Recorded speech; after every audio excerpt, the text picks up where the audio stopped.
For years for me, the idea and concept of manifestation has been a preeminent thought, a preeminent concept in most of my personal studies and the studies that I share with others.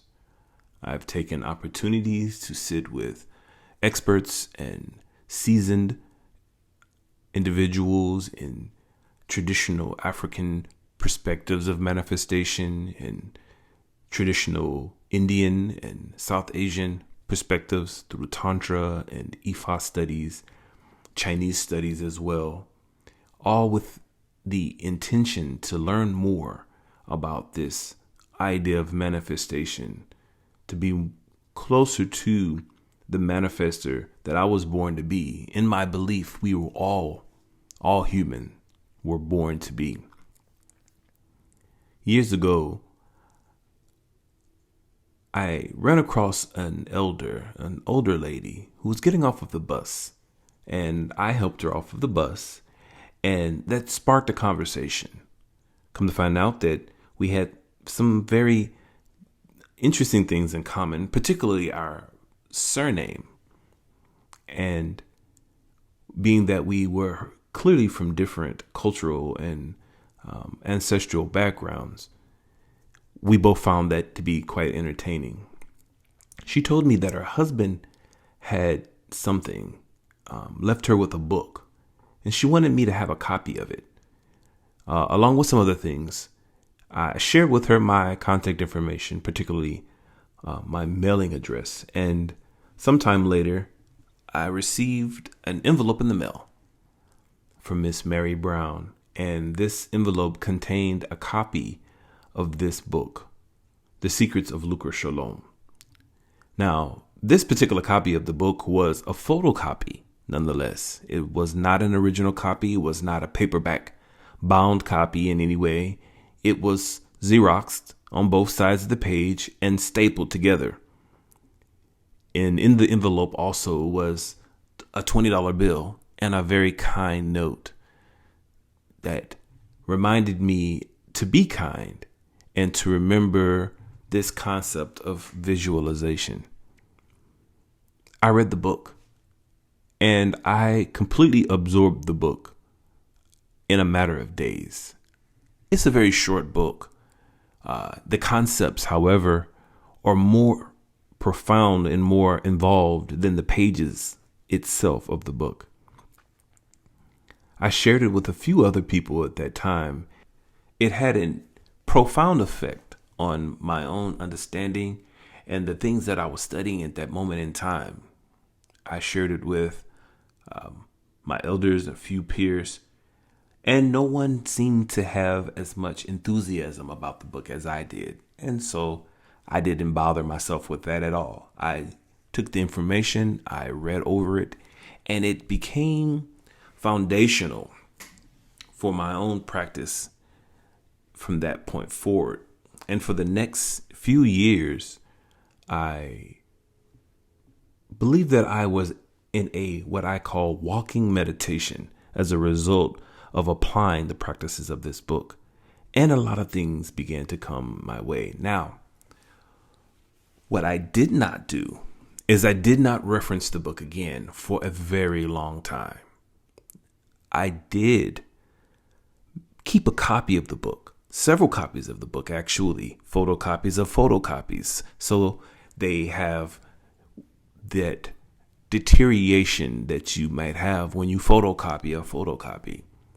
But I kept the book and I kept it in storage for some time. And recently, my experiences reminded me of this phenomenal text. After studying with a very profound Tantra group, some features of that study brought to my attention some things that I already knew. And at the time that I realized that I'd known these things, that I was like, I've come through this experience before, it didn't connect that Lucra Shalom, the Secrets of Lucra Shalom, may have been connected or may have been part of the inspiration of that understanding that I had. And even that was several years ago. to this date, but combined all of that information, moved forward, I find myself in a point in my own life where I am looking to be more of a profound, more of intentional, and more in alignment with what it is that I'm here to do.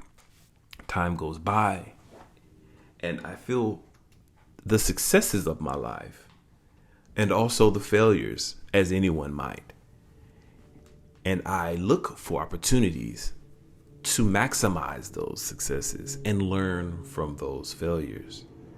One of the things that I learned was to reflect on knowledge and resources like this amazing text, The Secrets of Lucra Shalom. So I decided to pull it. I had to look for it. It was in storage, and it wasn't too far in storage where I wasn't able to put my hands on it with relative ease, but I did have to put some specific intention on where exactly might I had placed this book. It wasn't in the first place I looked, but I found it eventually. And I decided, after looking for the book online for myself, I was like, wow, this is an amazing text. I know that there's others that have been looking for this. And I looked online. I did searches, various searches, and I could find no reference. Well, I found references to the book. However, I could find no references to acquiring the book. If I wanted to get a copy of the book in my hand, that was a difficult task. I could not find a resource that would put the book in my hand besides the resource that I had. And I knew that I had to do something about that. I knew that I had to do something about that. I wanted the impact of this text to reach others. So I decided, what better way to add my yashi to this amazing text by recording it and making it available online. And so this was the inspiration. I'm hoping that, well, I know for me for sure that revisiting this book, revisiting this text has added a significant layer of intentionality and practice to my own practice, practice to my practice, benefit to my own practice, I should say. And I am excited to where it's going forward from here. But I'm even more excited that the possibility of impact that sharing this in this way might have on the listeners who chose to spend their time engaging in this information and this resource. So with all of the gratitude I can muster, I like to give thanks to the Almighty. I give thanks to heaven itself. I like to give thanks to my inner self, my Ori, my own head, for having the forethought to keep this book. Although I didn't reflect on it as I might have, I had the forethought to keep this book and keep it protected and keep it in a way that I could reflect on it now and share. And I'm grateful for the forethought to do that. I'm grateful for the resources to be able to record this and make it available at this time. I am grateful for all of those who are willing to sit and listen and take material and spiritual benefit from this resource. I am grateful. I'm grateful for all of the positive manifestation and the positive impact. I am grateful for Miss Mary Brown, who shared this book with me all those years ago. I am grateful. I am grateful for the lessons that I learned when I read it the first time and the impact that it had on my life, on my young life, when I came across it the very first time. I am so grateful. And I'm grateful again in this moment in time to be able to push my own agenda forward, my personal desires, and that my needs are constantly met and that my desires are mine to manifest. I am grateful. I'm grateful for this experience of life. And I express my gratitude in this. And I share my gratitude with the hope and the intention that it might manifest or even inspire gratitude in you.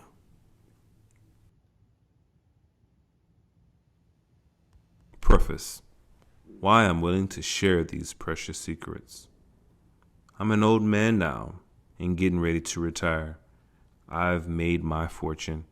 I do not need to keep these secrets to myself anymore. I want to share them with the next generation. These methods aren't for everyone. Most people who read this book will skim casually and put the book aside instead of putting these powerful secrets into action.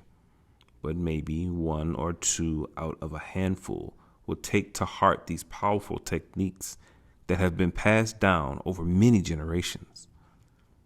These individuals will grasp the profound knowledge that is contained and immediately begin to put these ancient lessons to use in improving their financial position. This book is dedicated to those individuals who aspire to improve their lives, both materially and spiritually.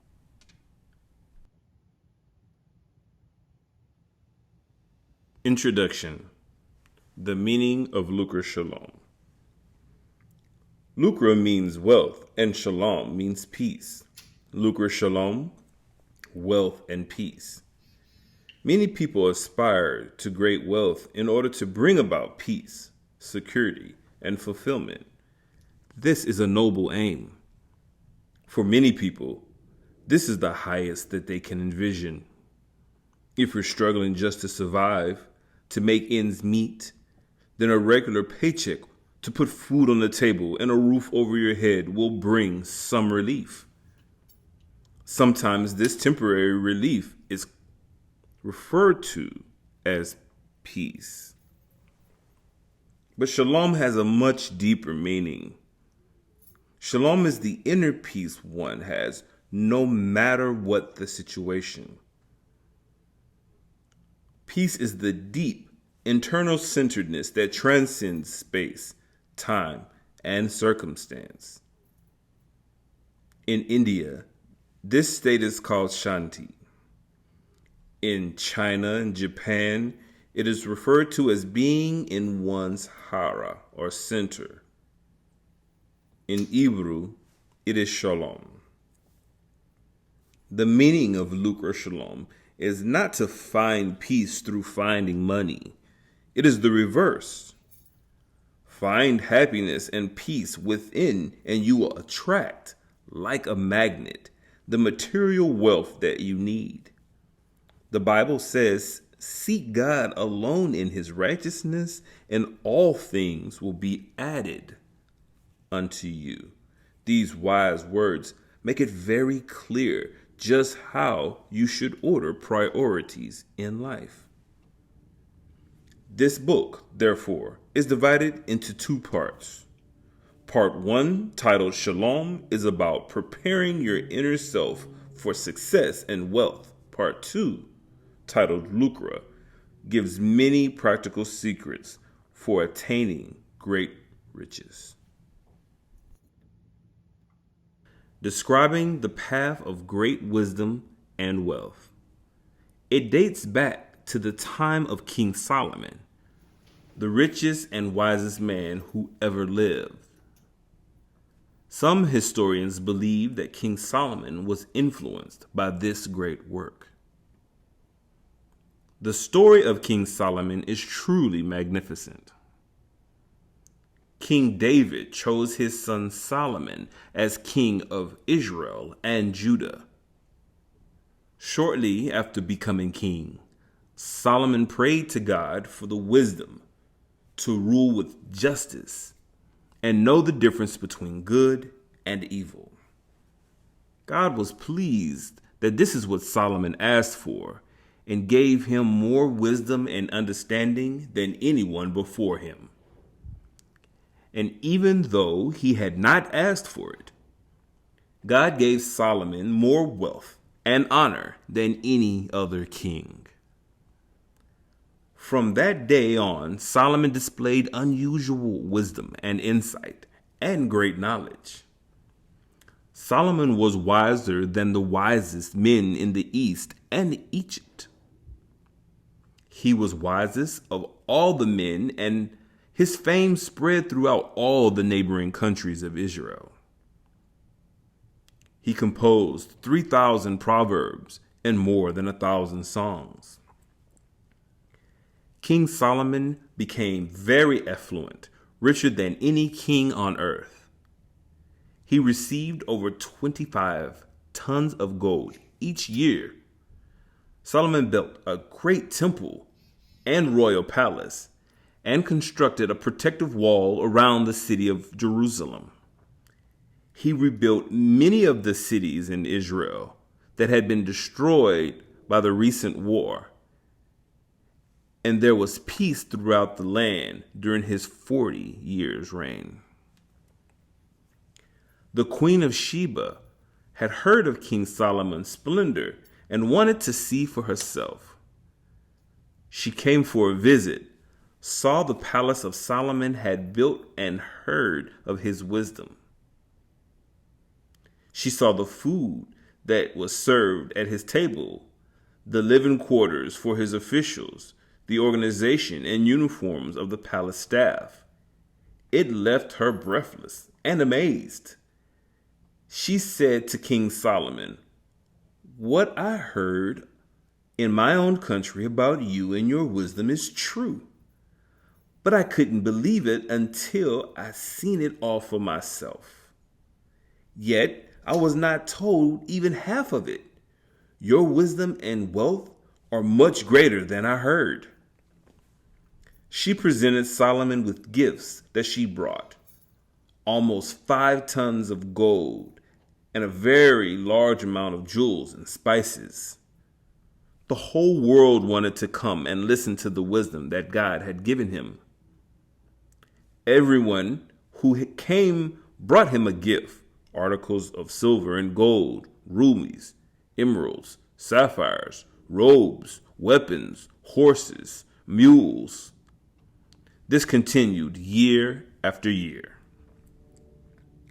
Solomon raised a force of 1,400 chariots, 12,000 cavalry horses. This was an unimaginably formidable force in ancient times. In addition to those gifts of gold, King Solomon also received a huge amount in payments from merchants, profits from trade and tribute paid by the Arabian kings and the governors in the Israelite districts. Solomon made 200 large shields and had each one overlaid with 4 pounds of gold. He had a massive throne constructed, made part of it with ivory and the rest covered in the finest gold. All of Solomon's drinking cups and utensils were made of pure gold. He had a fleet of sailing ships which would return every 3 years bringing gold, silver, and ivory, as well as animals such as apes and monkeys. No one had heard of anything like this in all of history. And it is thought that Solomon was influenced by or even contributed to Lucra Shalom. There were very few books in ancient times, and the priests and kings, because of their value, kept those that existed under lock and key. Generally, the knowledge elaborated in Lucra Shalom was passed down orally from generation to generation. However, there were a small number of copies that survived over the centuries.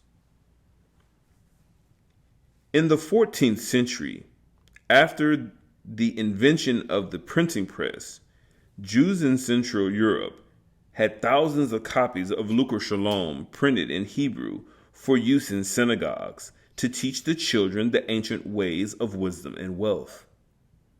Many powerful Jewish families throughout Europe were influenced by this work. In England, The Rothschild family started out as poor immigrants selling their wares in the streets of London. Jacob Rothschild brought a copy of Lucra Shalom with him when he moved from Germany, and all the young Rothschilds were trained using the book as a text. The family grew in wealth and power, and over the next 100 years became one of the wealthiest families in the nation, second only to the royal family. From there, the Lucra Shalom was carried to America with the masses of immigrants who traveled to this country in the 19th century. The Lucra Shalom also influenced many of the greatest Jewish families who became wealthy in America.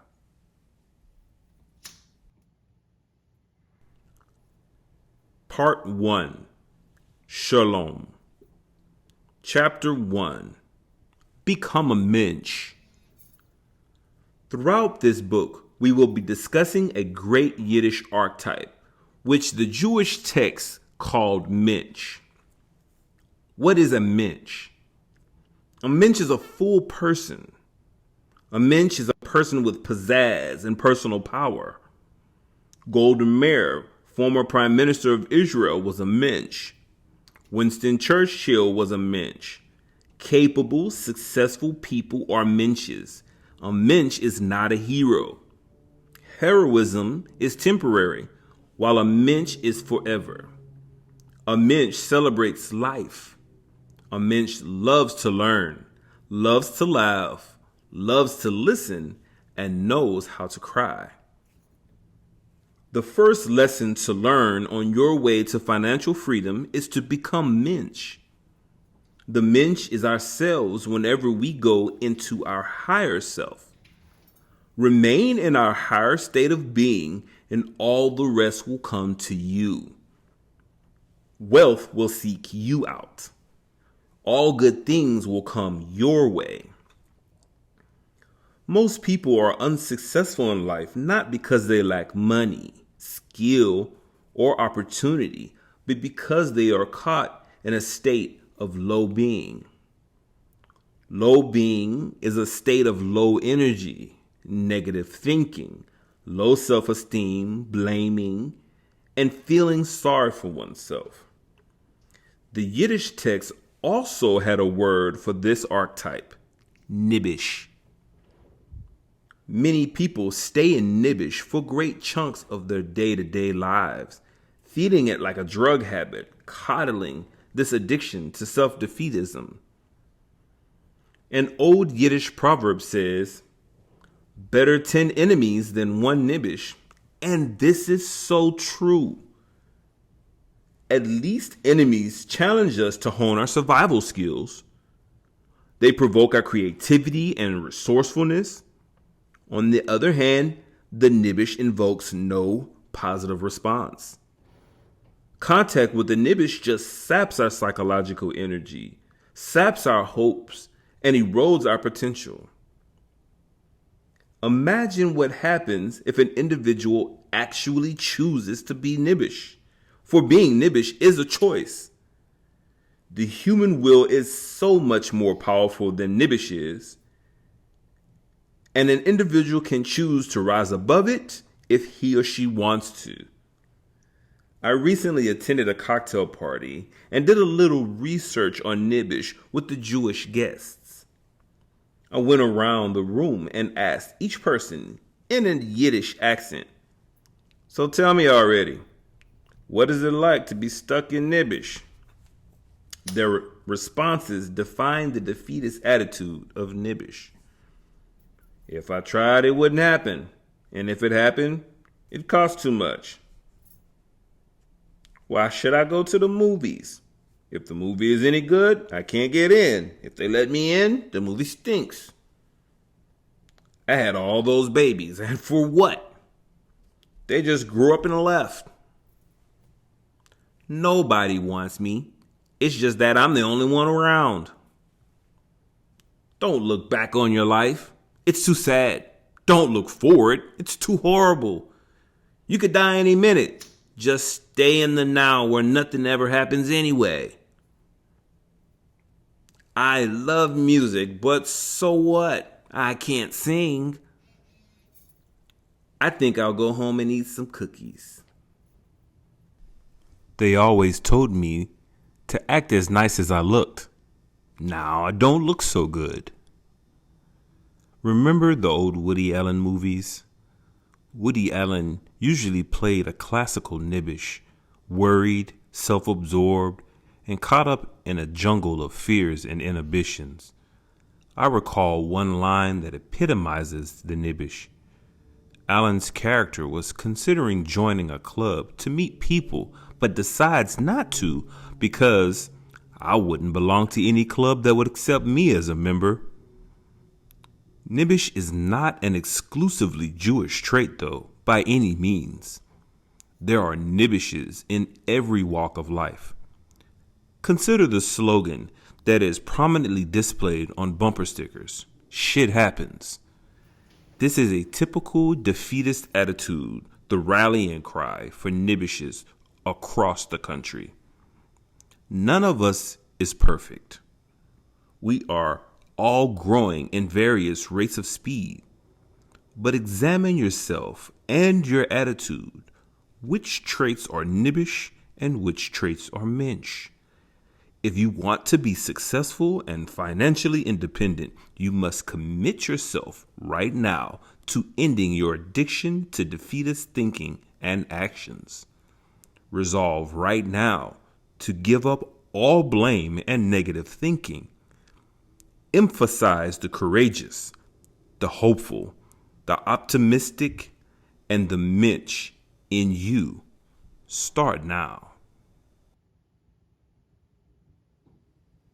Chapter 2. First, look inward. If you want to enjoy great wealth, first look inward. There's a story from Lucra Shalom of a small merchant from Ecbatana named Caleb, his wife Joanna, and their 2 children. Caleb was very frugal and saved a portion of everything he earned.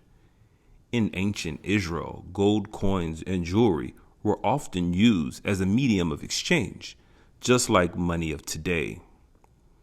Every week, Caleb would put away a few coins or a piece of jewelry in a strong box stored under the floorboard in his house.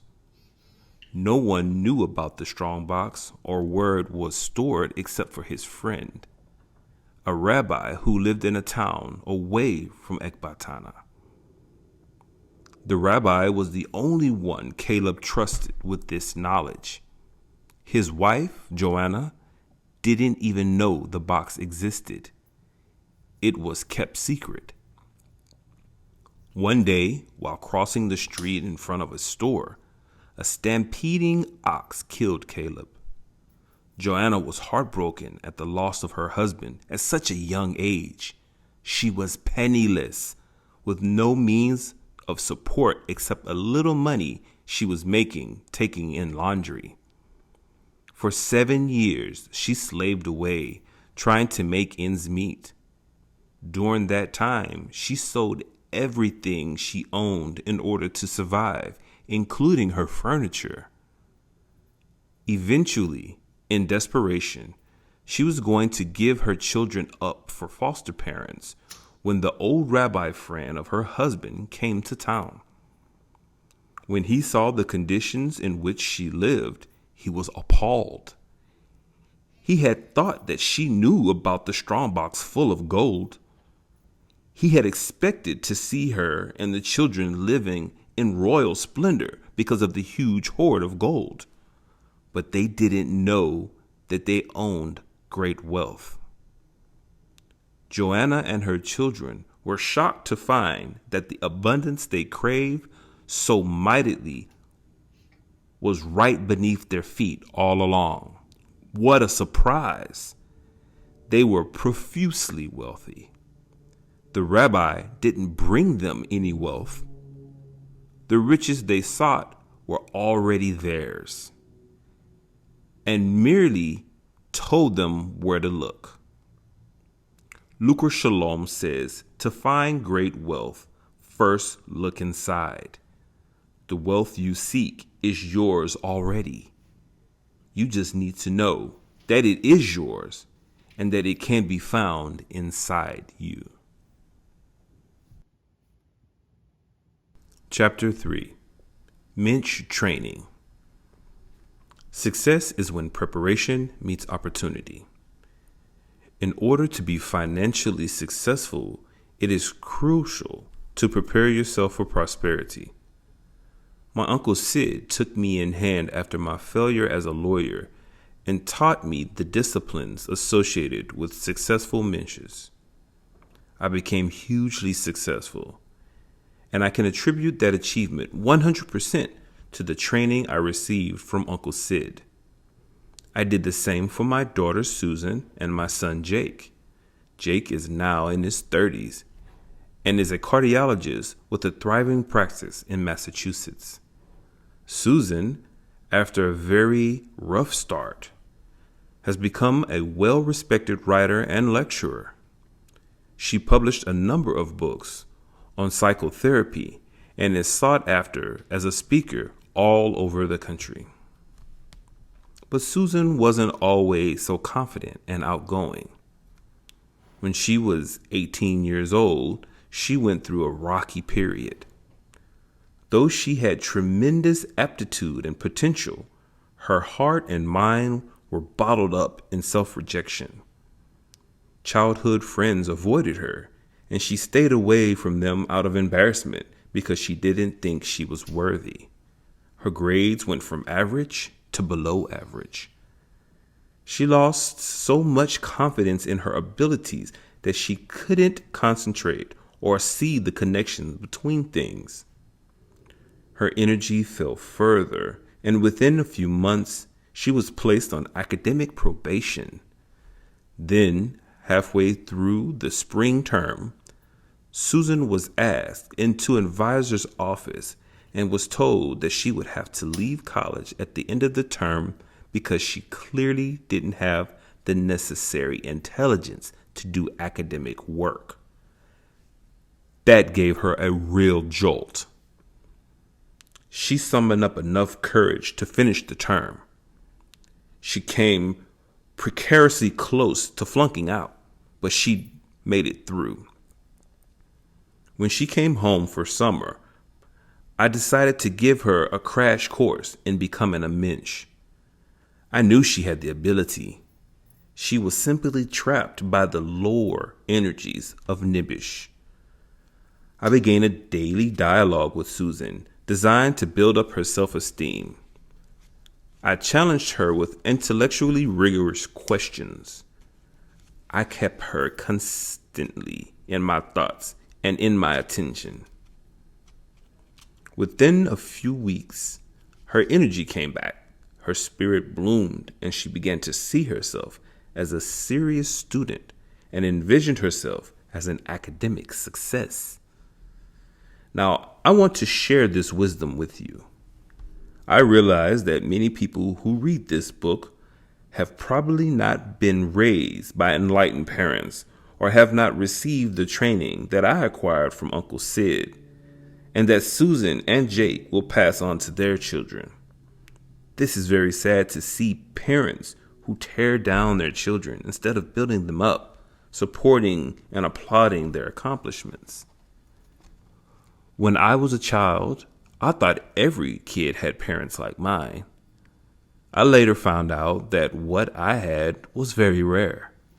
Yes, it is found in many families, Jewish and Christian, but is not common in the majority of families. That is unfortunate. Consistent attention, support, and approval make a big difference in a child's development. I made a promise to myself long ago that whenever I came across someone going under or on the thrones of self-defeatism, that I would recognize and help that person as I had been helped and supported by my Uncle Sid when times were difficult. Now, I want to share with you some of the Lucra Shalom secrets that Uncle Sid installed in me.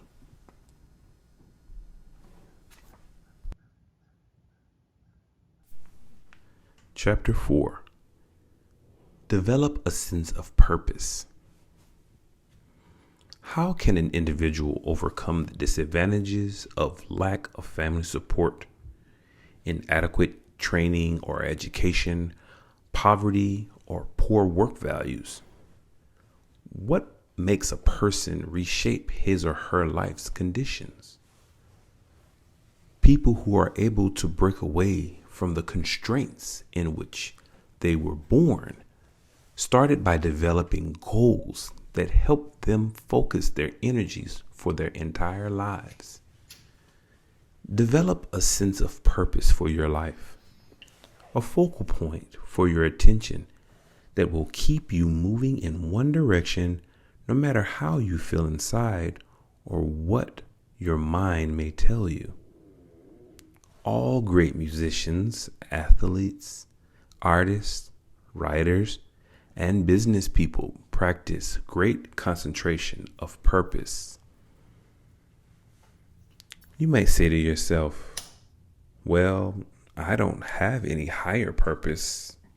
All I do is wash cars or clean houses or some other menial job. Let me make one point very clear. For purposes of finding inner peace and balance, any job you find yourself in is your higher purpose. Every job is honorable. Every job is high if it is done with the purpose of finding the truth of your being.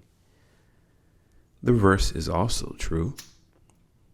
Every job, no matter how prestigious, doctor, lawyer, judge, company president, is not high if it is the result of lower energies of insecurity, greed, and blame.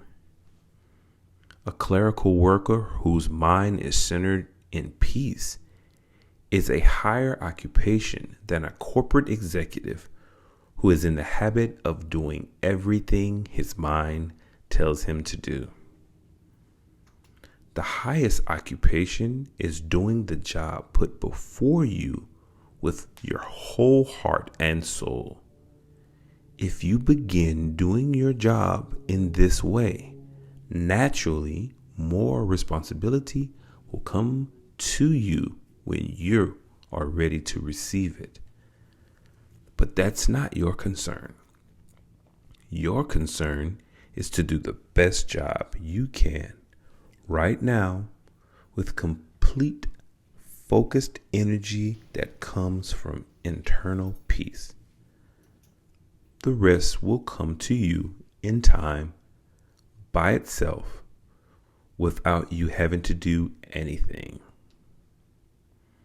When I told my Uncle Sid that I didn't like doing this or that, he would say, "Soul, you're training to become a Minch. And when a Minch scrubs a toilet bowl, he is cleaning up the world." Most people fail not because of lack of intelligence or energy. The problem is that most people's energies and intelligence is drained off into non-productive activities. The mind chatters incessantly all day, full of insecurities, worry, and fear.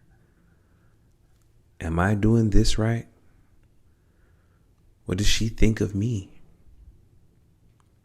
I don't think I'm getting paid enough. This is so boring. I can't wait to go home. Why doesn't anyone listen to me? Or maybe the mind tries to blame others. She's always getting the best jobs. Look at him. He spends most of his day gossiping at the coffee machine. This place sucks. Management doesn't know what they are doing. Do you ever feel yourself in the middle of thoughts like these when you are trying to work? If so, you must stop it. Don't try to stop the mind, which is impossible to do. The mind will quiet down naturally by itself if you find inner peace. Just don't listen to what it says. 1. When your mind jumps on some extraneous train of thought, jump off that train. Don't hold on to that thought. Don't manufacture new thoughts that are related to it. Just drop it. 2. Then move your attention to the heart, the center of your being. Take a deep breath and relax. 3. Then gently move your attention back to your work, your purpose. Use this technique as you need all day, every day. Thoughts arise. You see them. You drop them and center on your heart. Relax. Take a deep breath. Then bring your attention back to your purpose. You'll be amazed at what happens when you've been doing this exercise for a while. Time will fly by.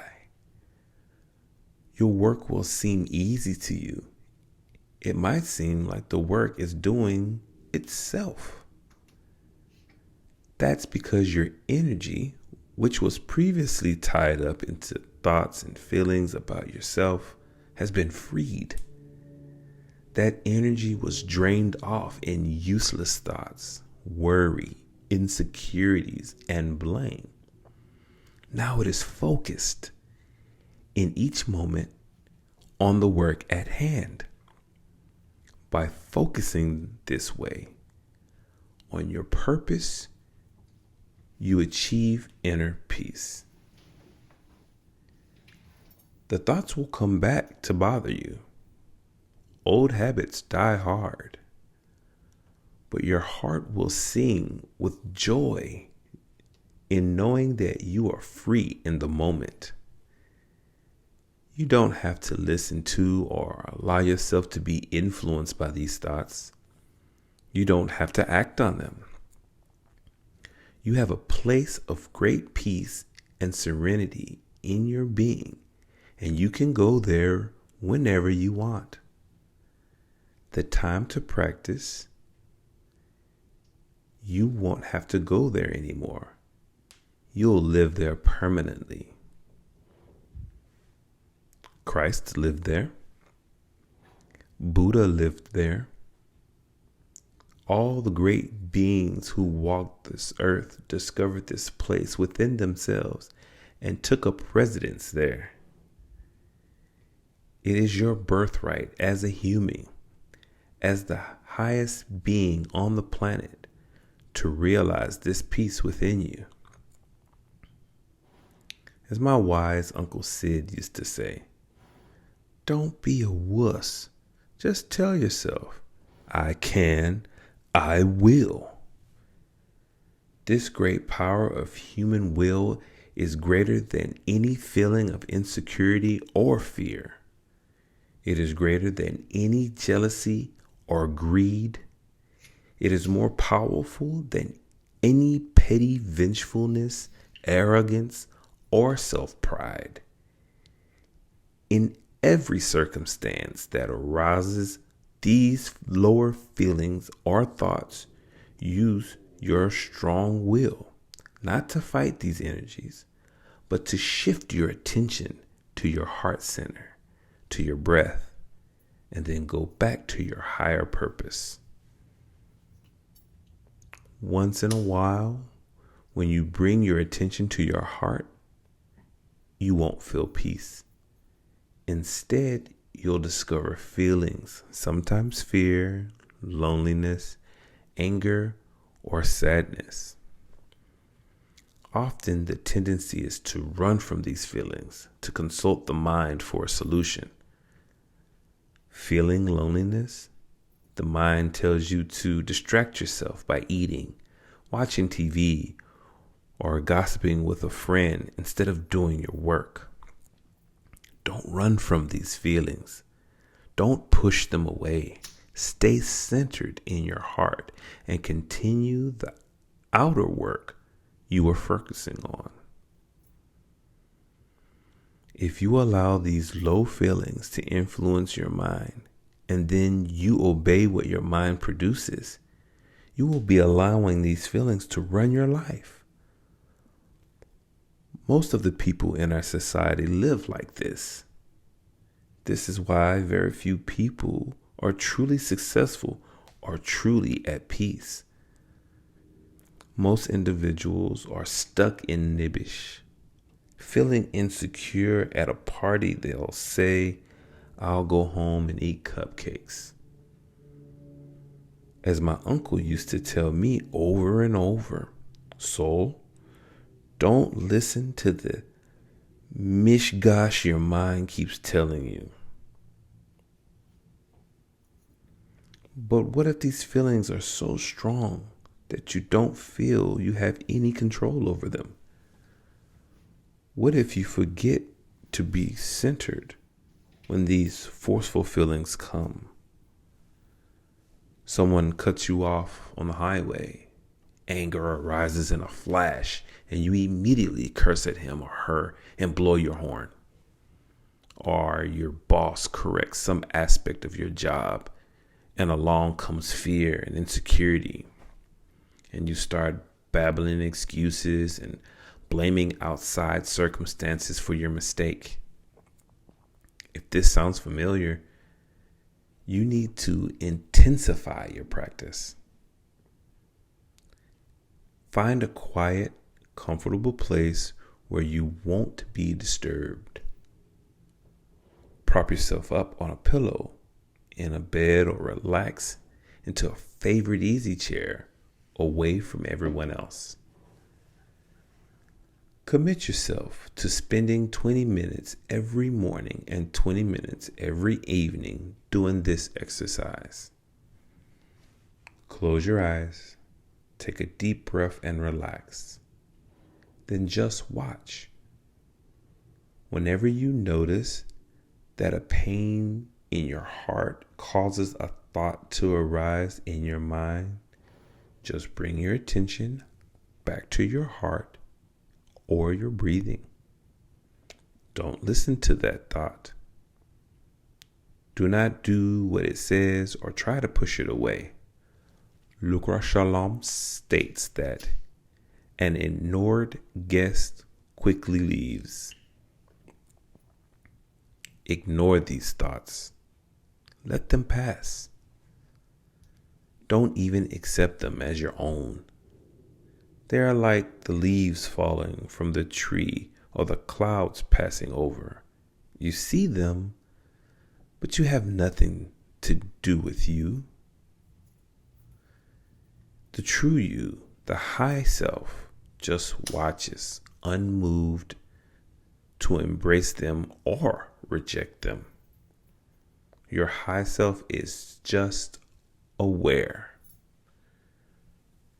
After a while, you'll notice that this practice gets easier for you, and you will find that when a situation comes your way that causes strong emotion to arise, you have much more time to use your will to relax, breathe, and go to the heart instead of reacting impetuously.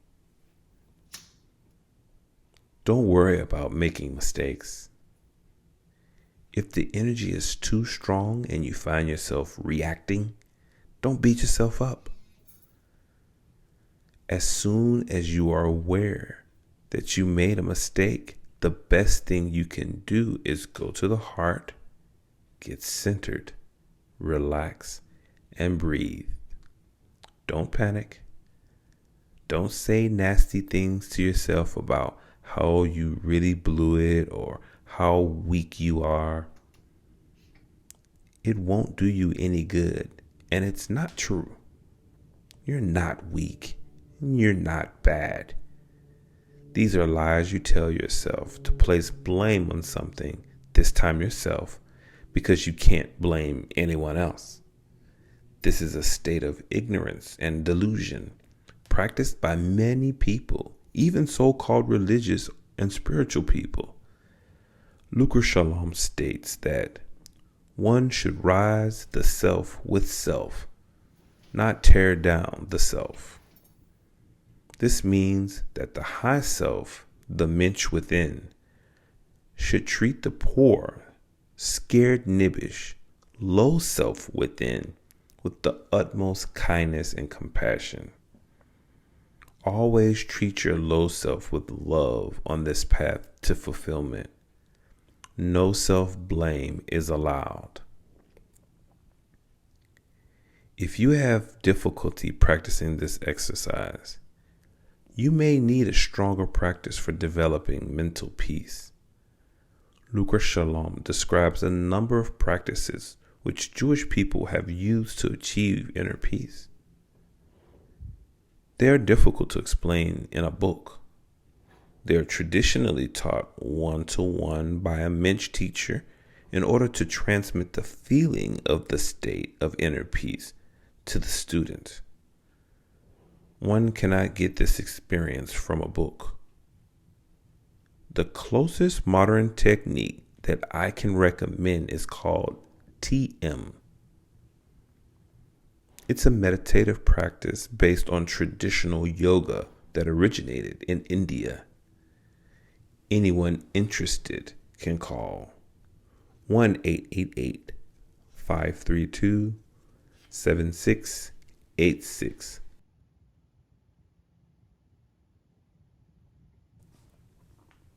Chapter 5. Be positively flexible about life.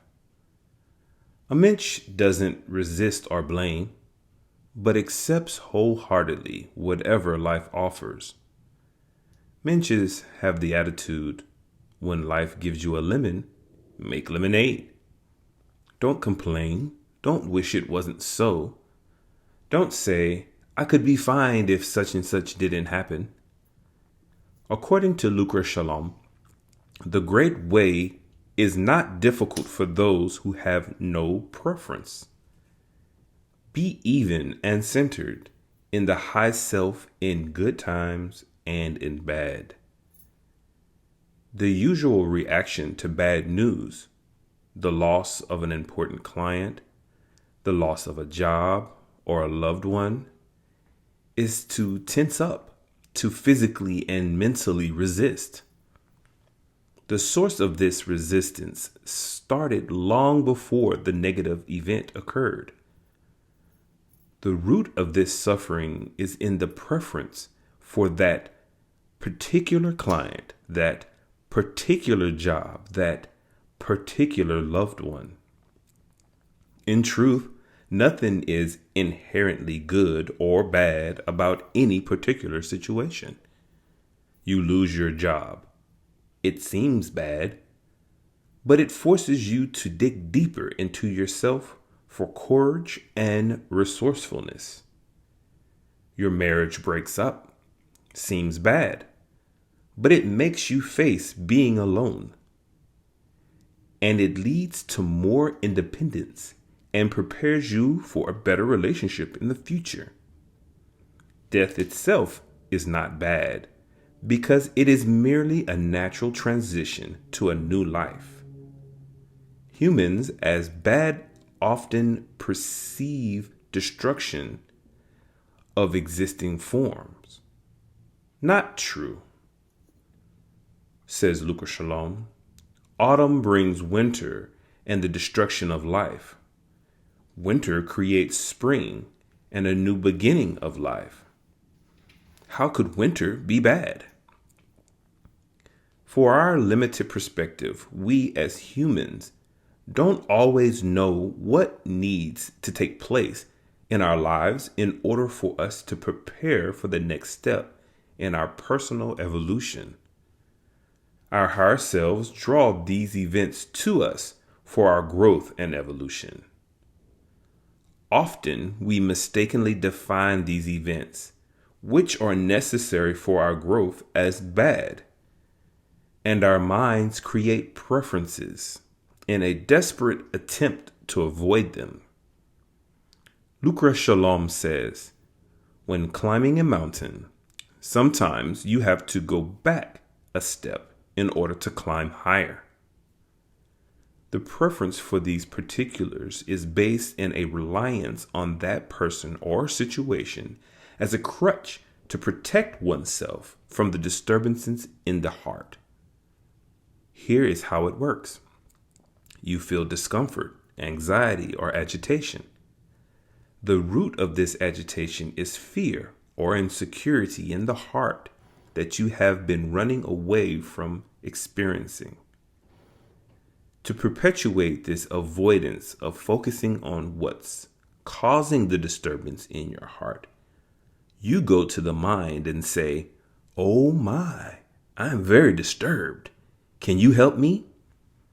The mind scans its memory banks for thoughts that are results of good events of the past, a good client, a steady, secure job, a loving spouse. Your mind replies, "You are okay because you have a good job, a fine reputation, and a loving wife." Many times a day, day after day, the heart receives solace from those thoughts that are generated by the mind. When the client, job, or loved one is taken away, or there's even a hint that one of these may be removed, the mind loses the power to offer solace to the heart. And for an instant, one experiences that which he or she has been avoiding, pain in the heart. Over time, the individual practicing these habits become rigid and inflexible, unable to accept even small changes. Change might upset the situations the mind has been using to protect this person from the pain in the heart. To be able to exercise flexibility in life, one has to discontinue the practice of using the mind to avoid pain in one's heart. Whenever you realize that you are dwelling on some thought that your mind has conjured up to pacify you, look to the root of that thought and face what is in the heart directly and fully. After some time, this practice will become habit, replacing the habit of soothing the heart with objects of the mind. The practice will enable you to go straight to the heart when the slightest flicker of pain arises. You will experience this periodic pain in the heart as it occurs. You will not store it. You will not push it away and cover it up with good thoughts. It won't cripple you or make you inflexible in daily life. And when you lose a job or a loved one, it won't upset your peace because you have not been constantly leaning on people or circumstances. Of course, you will experience the emotions of sadness or loss that are appropriate to the situation, but you will not experience the unnecessary suffering that comes from childish emotions relying on these situations. You won't experience all of the accumulated pain in the heart because you will have been accepting, experiencing, and releasing this pain in small pieces along the way. No huge wave of pain will engulf or overpower you. Imagine the freedom of not being thrown around by daily events.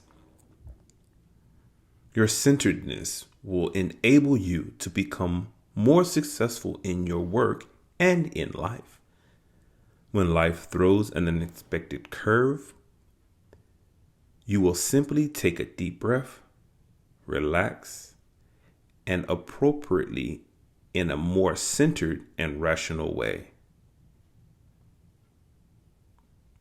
After a time, you will realize that these situations that you had previously feared weren't so bad after all. You won't shy away from them. You may even welcome them because you know that they can't touch the high self that is your true nature.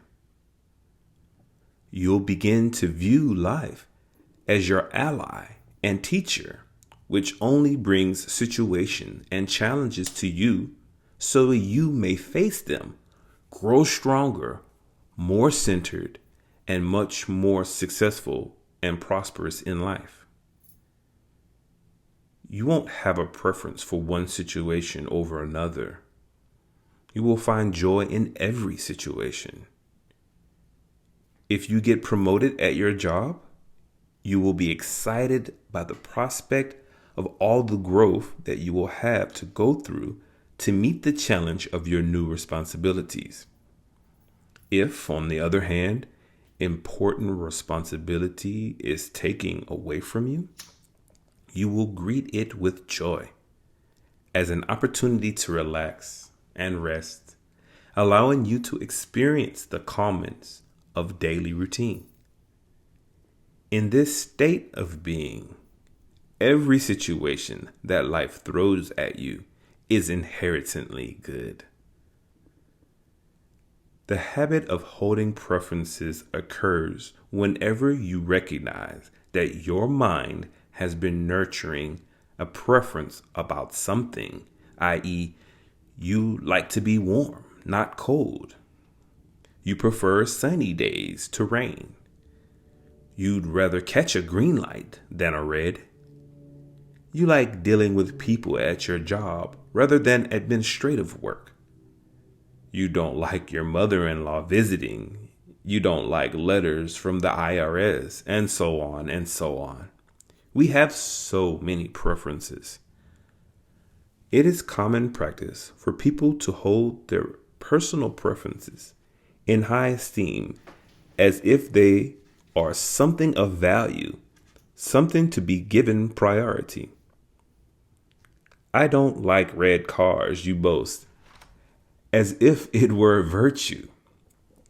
Or, I will only wear natural fabric clothes that are dyed organically. When spoken like that, the preference is somehow mistaken for a sacred belief.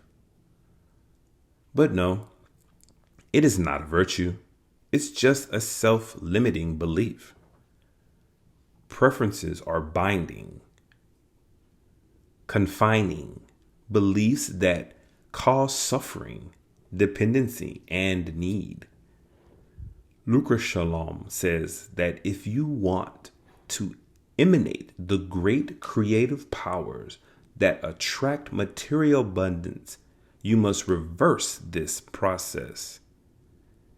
Instead of adding more and more preferences that weigh you down and drain your energy, you must begin to process the disregarding of useless preferences.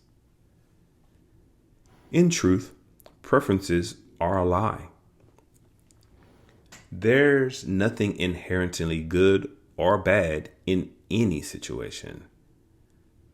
There isn't anything bad about rain, cold, red lights, mothers-in-law visiting.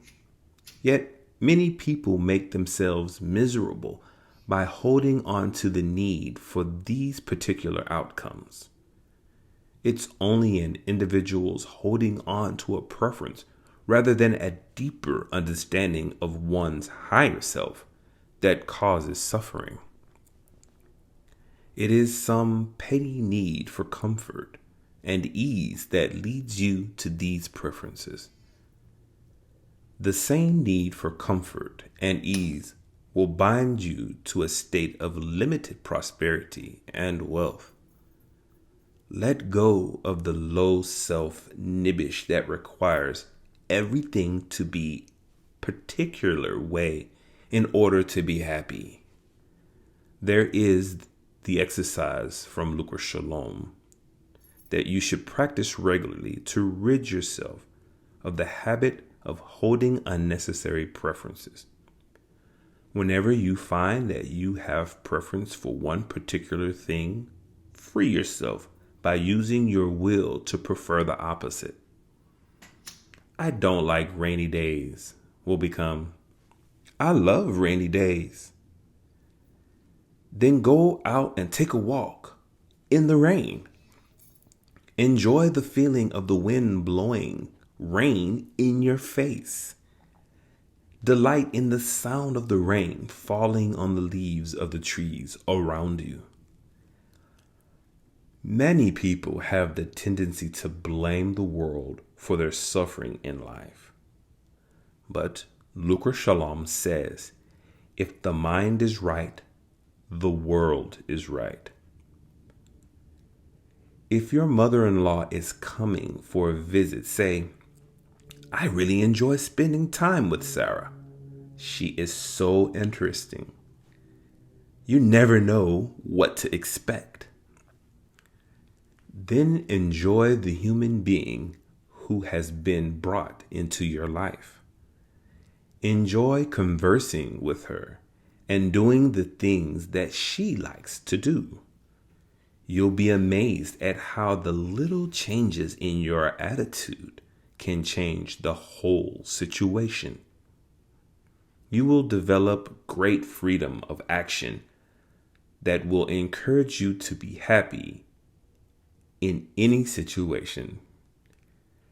This freedom will enable you to find the great positive creative force that leads to great wealth. Lucra Shalom says that if you are having trouble with your mind, let it be.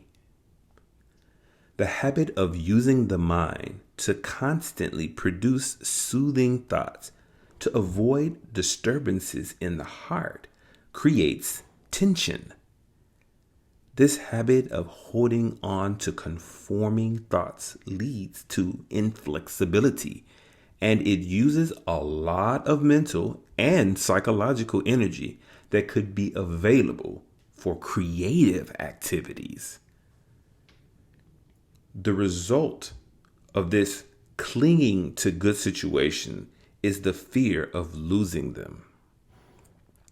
The mind then tries to anticipate what might or might not happen to upset the status quo. And the mind will come up with many ideas on what to do if there is a threat to the norm. This is commonly known as worry. Worry has nothing to do with the present moment. It is only a projection of the mind based on fear. The mind, on behalf of the heart that is hurting, runs around and around trying to find something to do to stop the fear that arises from a perceived threat to the status quo. Let's say, as an example, you scan the newspaper and see an article about a 5% slowdown in orders from the product that your company manufactures. All of a sudden, a fear jumps into the heart, and your mind starts to calm the fear by thinking, if I lose my job, I can find another with the company XYZ. But they might not be hiring.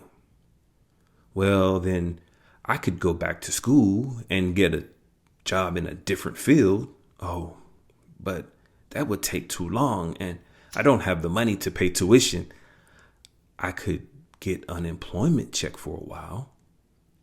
During that time, I could start my own business.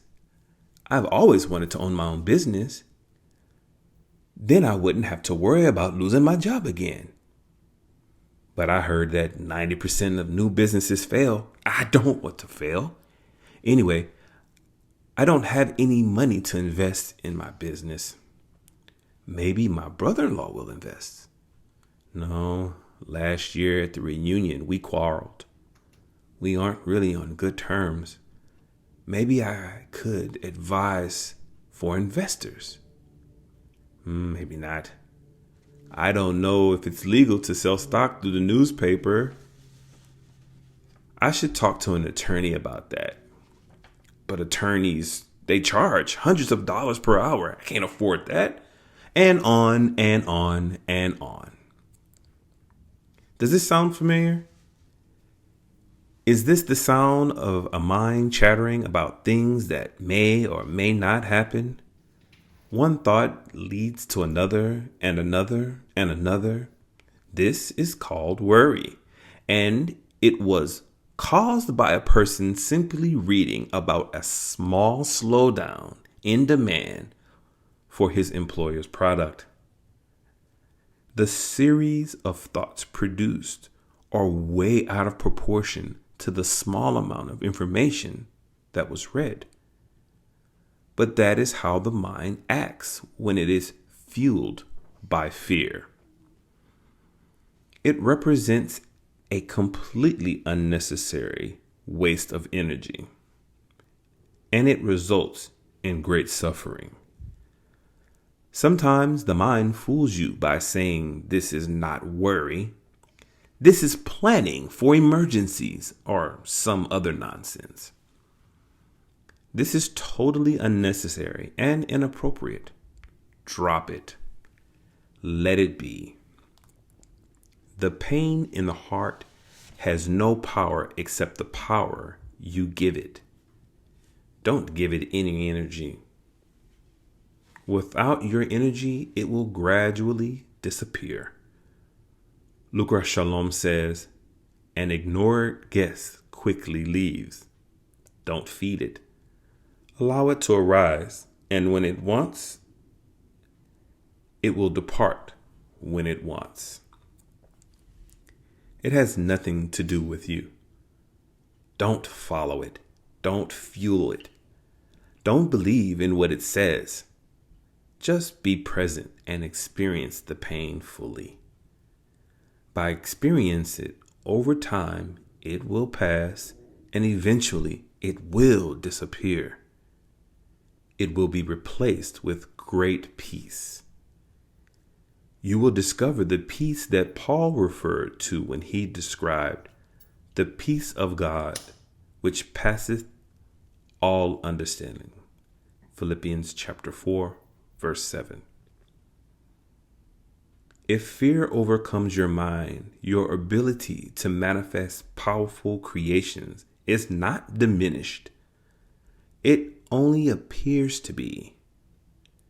Fear is a signal to you that something inside needs to be dealt with. When fear turns your mind inward to that fear and say the following words in a strong, commanding inner voice. I am the reality that guides my every thought. I am the truth that is the master of my life.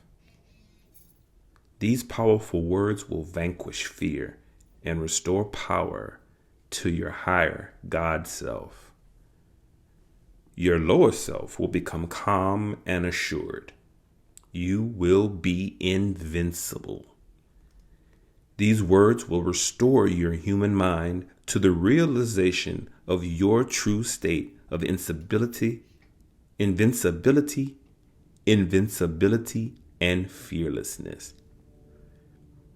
To train yourself to experience your pain without turning away, practice the following exercise each day.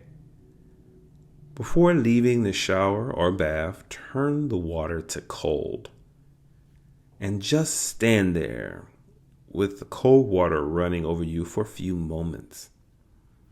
Feel the sensation, the chills, and the discomfort. Don't move. Relax into the experience.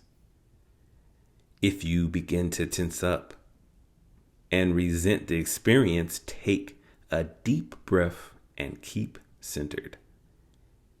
If you have an urge to turn off the water, just relax.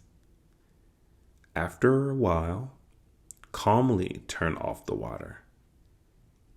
Each day, practice keeping the cold water running just a little longer and longer each time. You will find that you are able to experience more discomfort than you think you can. This practice will strengthen your willpower and train you to consciously endure discomfort calmly without reacting impulsively. There is an exercise from Lucra Shalom to practice when you are affected with troublesome mind. When doubts arise, they produce a question in the mind. What if my boss doesn't like my report? Don't answer it.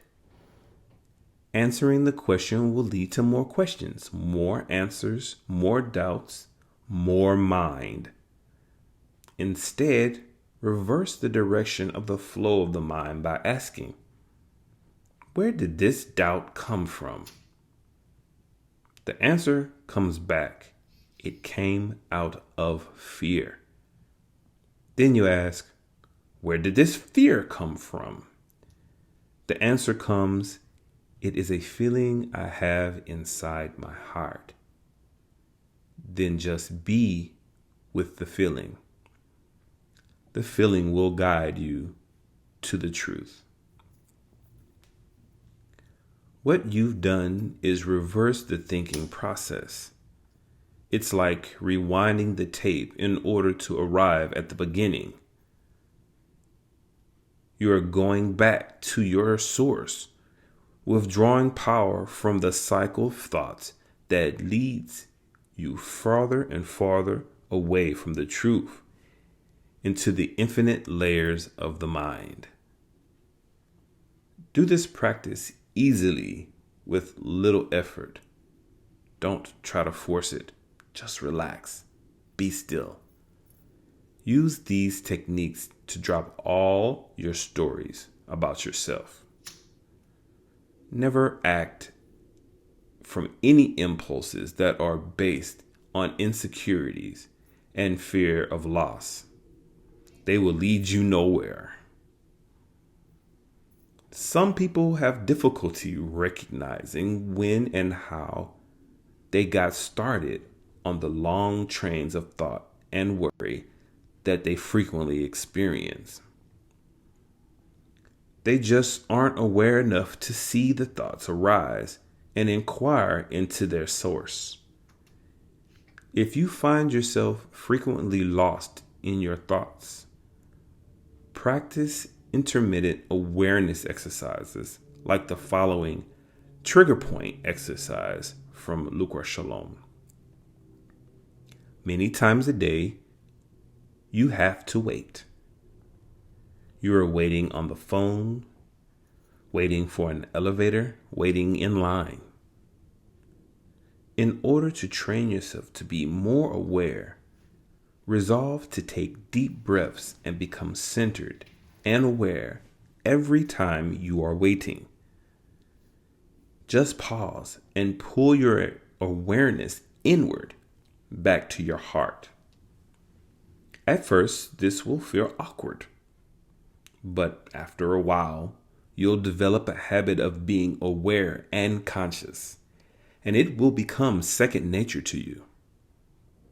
Then, even a thought arises to capture your attention and pull it away from your center. You will be able to recognize it, inquire as to its source, and immediately return to your center.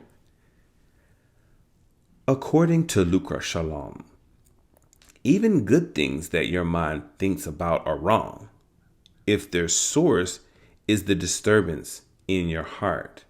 For example, you feel lonely and disconnected to people. Your mind tells you that you should get involved in serving the poor. Then you would be involved with people and feel comfortable and needed. you would feel good about yourself. Lucra Shalom says, wrong. Your impulse in the situation to serve others is based on an impulse to cover up your own disturbed heart. You can't truly help others when you follow impulses based on insecurity.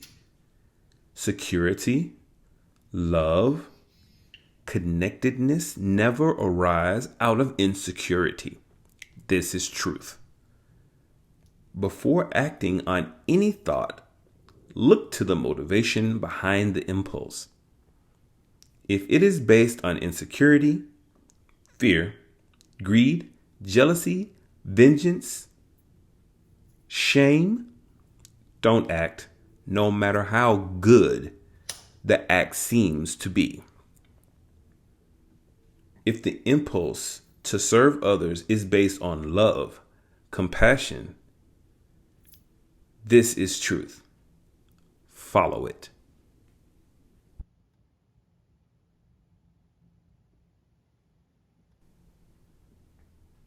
Chapter 6. A new sense of power. By practicing the habit of staying centered and inwardly unmoving no matter what the external situation, you are training yourself in something very few people practice. You are learning to free yourself from the lower human impulses. You are learning to stay in the center of your being, your higher self. From this place, all peace, joy, happiness, and prosperity are available to you. You will be unshakable in the face of enormous pressures. Instead of dumping your inside disturbances on other people, you will be centered, unmoving.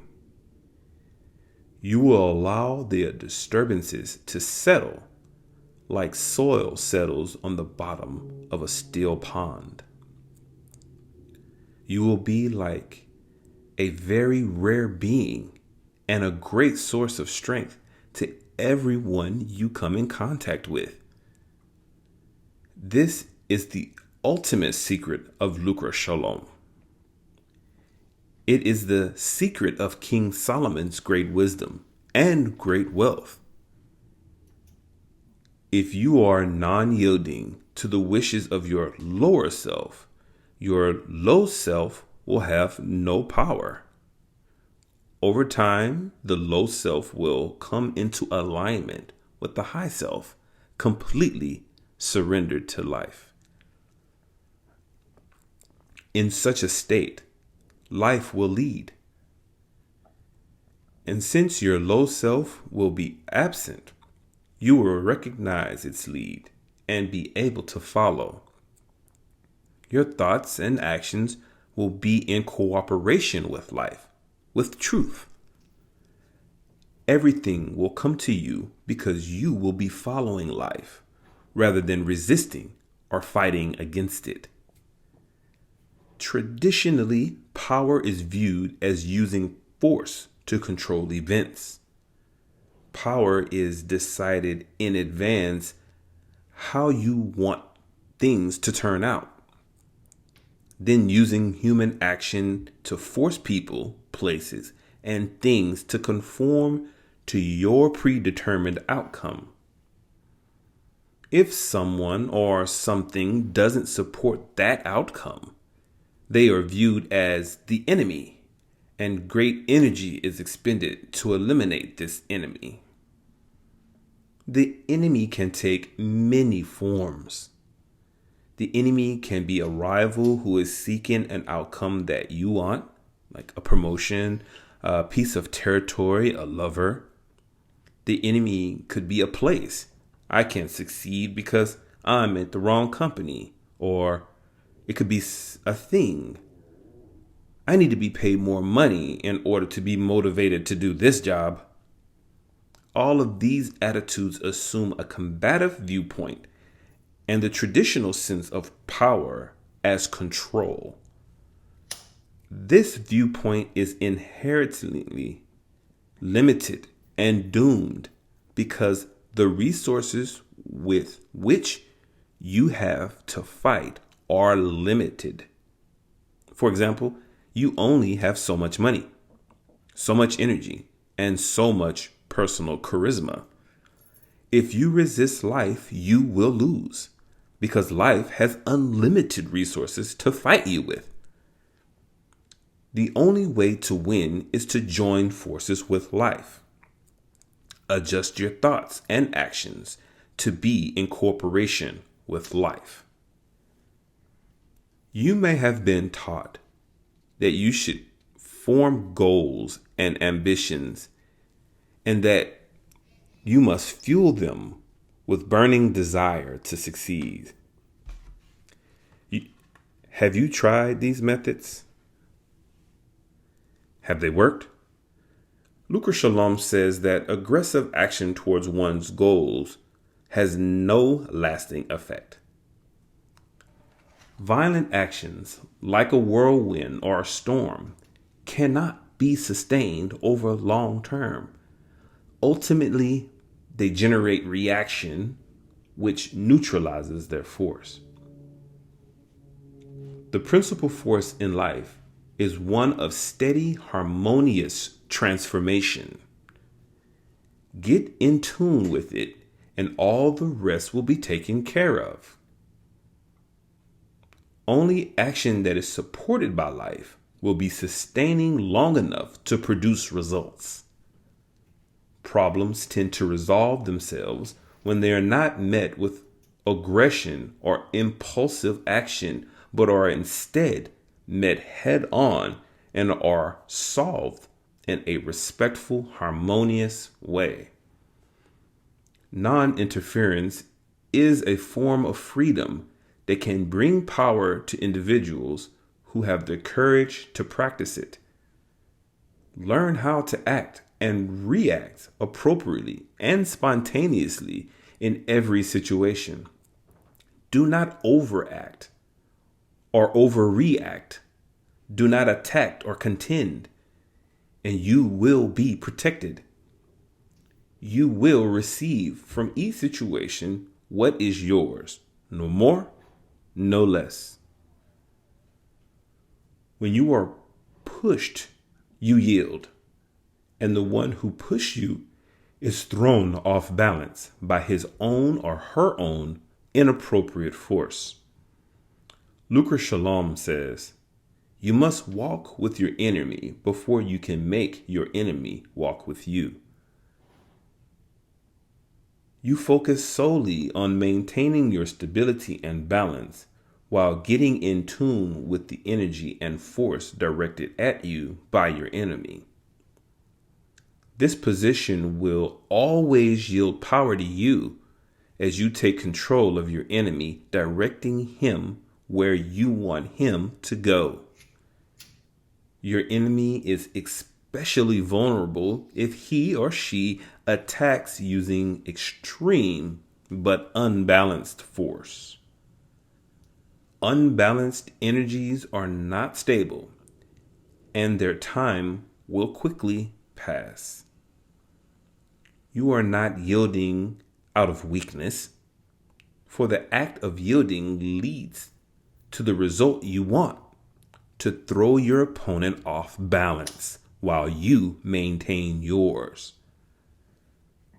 Lucra Shalom also states that the best block is to not be there. When attacked, just get out of the way. Run, duck, get out of there, or just don't respond. Disconnect yourself from the situation as fast as possible. Don't add fuel to the fire by allowing your emotions to draw you into an unnecessary fight. The ultimate solution is to not act with the situation to attract yourself in the first place. Use the power of attraction to align your energy so that these situations do not arise in your life. Part 2 of this book explains how to use this power. I once got into a conflict with a business associate who had been a good friend. All of a sudden, he turned to me because of a business deal that turned sour. He started making threatening phone calls to me in an angry tone of voice.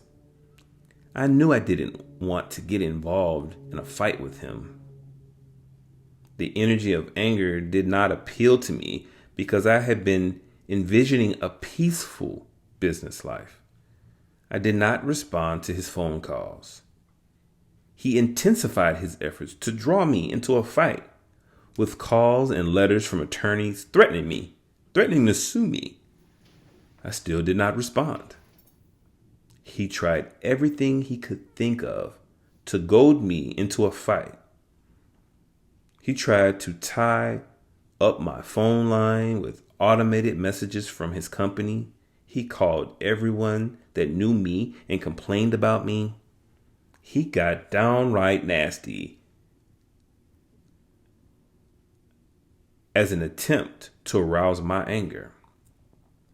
I was tempted a few times to call him back and give him a piece of my mind, but I resisted this temptation. This went on for 6 months. Finally, one day, I wrote him a very warm letter expressing regret for the turn of events that caused the business reversal and the tension in our relationship. I told him that I wished things had been different. I genuinely wished that all the best for his success in the future. It all stopped, and I've never heard from him since. My letter brought him back to an understanding of the original friendly relationship we had before and showed him clearly that despite all of his harassments, my feelings of friendliness towards him had not changed. He dropped the facade of angry protest, which he tried to get me to share with him, and instead he joined me in an energy of peace. Then the whole affair ended. Be moderate. Avoid extremes to adapt a non-combative approach to things. Your moderation will bring endurance, personal power, and unlimited possibilities. Even during difficult periods, resist the urge to act impulsively, trying to force a solution. When there are no elegant, effortless solutions, just be still and allow the natural force to evolve and point the way to the solution.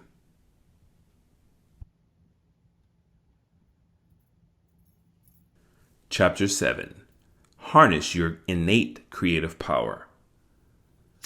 By adopting this attitude of non-interference with life, creative ideas and impulses to action will arise spontaneously in you. Keep still. Don't immediately act on your creative ideas. Instead, keep the idea inside for a time. The practice of creativity is like cooking. You put the spices in, then you put the lid on for a while. Keep the creative energies in. Don't talk about your idea. Don't dissipate the energies. Let them build up, then direct them fully on your vehicle of expression.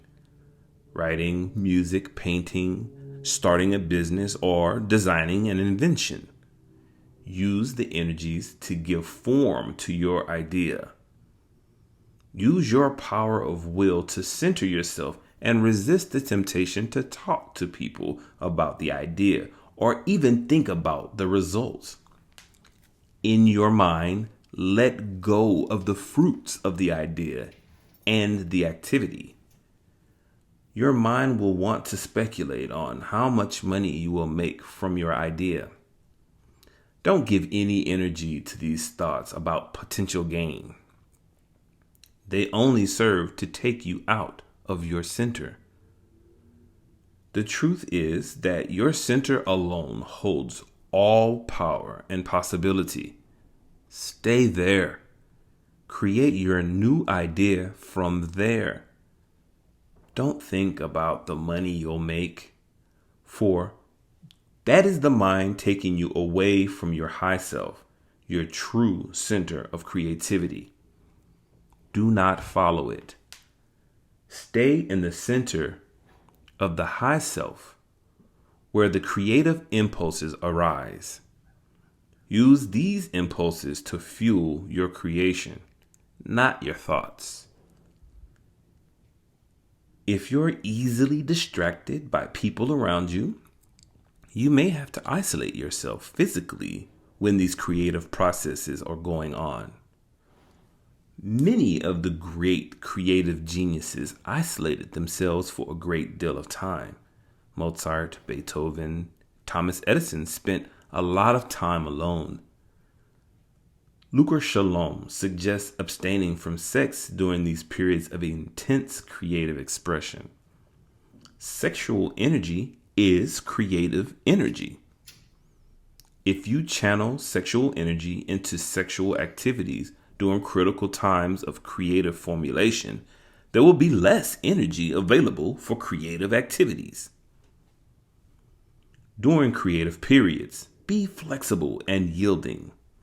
Let go of any attempt by the mind to impose some plan or schedule of events.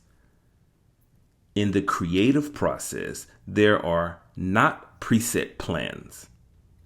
Be willing to follow the creative impulses wherever they go. Surrender to them. Don't impose preset plans, which come from your mind's desire to control things. Creativity is a law unto itself. Obey it. Surrender to it. And you will serve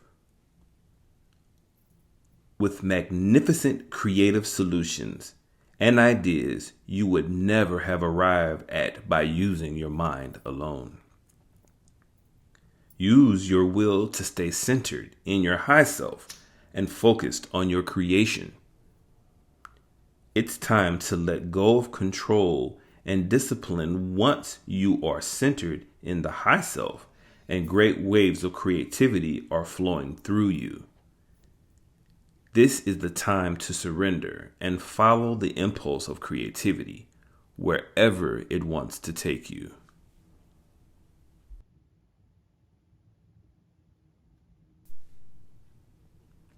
Chapter 8. Preparing yourself to use your great power of manifestation. Although Lucra Shalom has much to say about many things such as maintaining physical health, healing emotional pain, longevity, happy marriage and family life, overcoming suffering, dealing with despair and the death, and after-death experience, we will not report them here. The focus of this book is to teach you how to attract material abundance. Lucra Shalom provides much wisdom on this subject. If you follow the procedures described earlier for becoming a Minch, then all the rest will follow. Love and happy family life, health, happiness, and material wealth. In the ancient times, most people were poor and ignorant, having neither books nor schools. But the few men who were educated in these times were vastly superior in learning to even the scholars of today. They knew much more and had many powers, which today we would consider magical.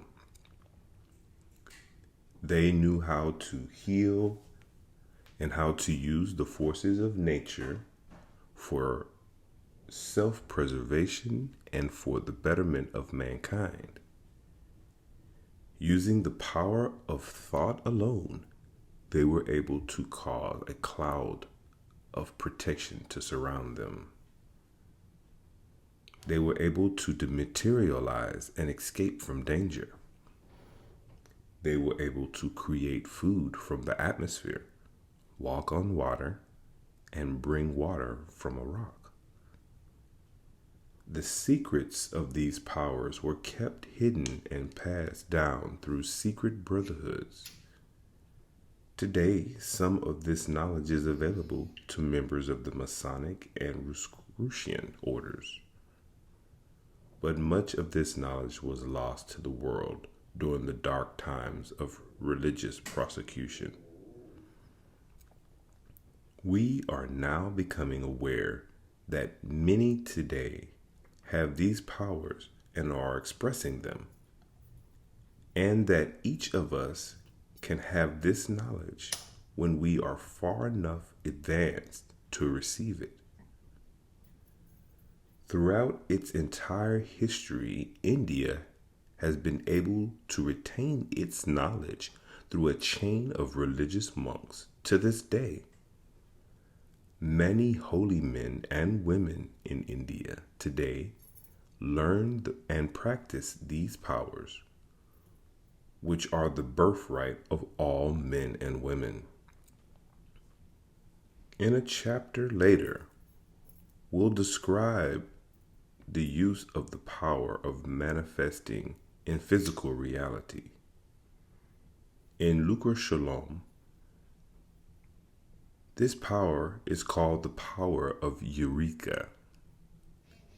In this chapter, we'll describe a step-by-step procedure for preparing yourself for attaining and manifesting the power of Eureka by first removing self-limiting beliefs and emotional patterns.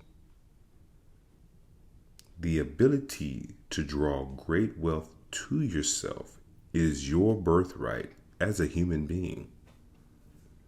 The reason that most individuals on earth have not achieved the full manifestation of abundance is because of confusion and lack of clarity. To gain the full abundance, which is your true nature, you must first achieve clarity, wisdom, and understanding. If you seek fulfillment, you must come into harmony with all that is, and then you will be able to manifest full abundance. What you surround yourself with in your material world is a mirror of what you are holding within your heart. Poverty of the heart expresses itself as poverty of the physical being. If you bring the heart into its full nature of love, you will be able to manifest love in the material abundance all around you. And you will know well the mastery of earth itself. The source of abundance on earth is the same creative force that created earth and continues to sustain life second after second, minute after minute, year after year, forever. The ongoing source of all that is the very source from which you must draw your ability to cause wealth to come to you. Imagine that a bright light is shining on you, and you are the prism that would split the light into many brilliant colors. If the prism is clear, then the colors will be expressed purely and perfectly. If the confusion of fear darkens your inner being, it is like smearing mud on your prism.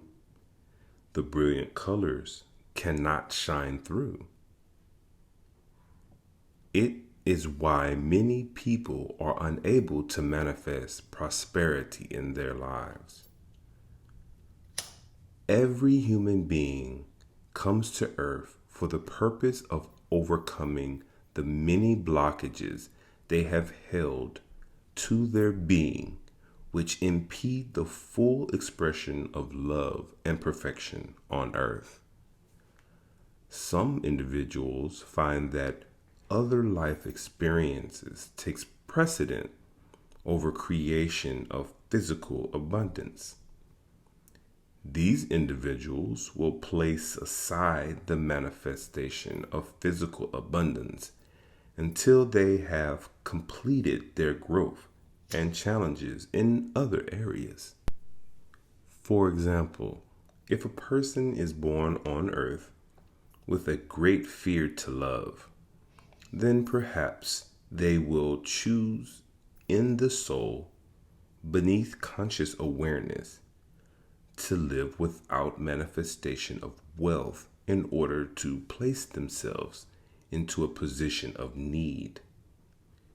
In this needy state, they will be inspired to seek help from others. And in this way, this person will learn the lessons of love. The lack of wealth is not always an indication of a lack of understanding or ability to manifest wealth. It may simply be a turning of attention to another aspect of life, while temporarily putting aside the ability to manifest wealth. When it is time to use your natural abilities and you are having difficulty bringing wealth into fruition, it is usually not due to a lack of understanding. It is simply because you have not removed some of the ingrained ideas and beliefs that block the manifestation of wealth. If you are not presently manifesting the wealth in your life that you want, then you should first work on removing the blockages to wealth.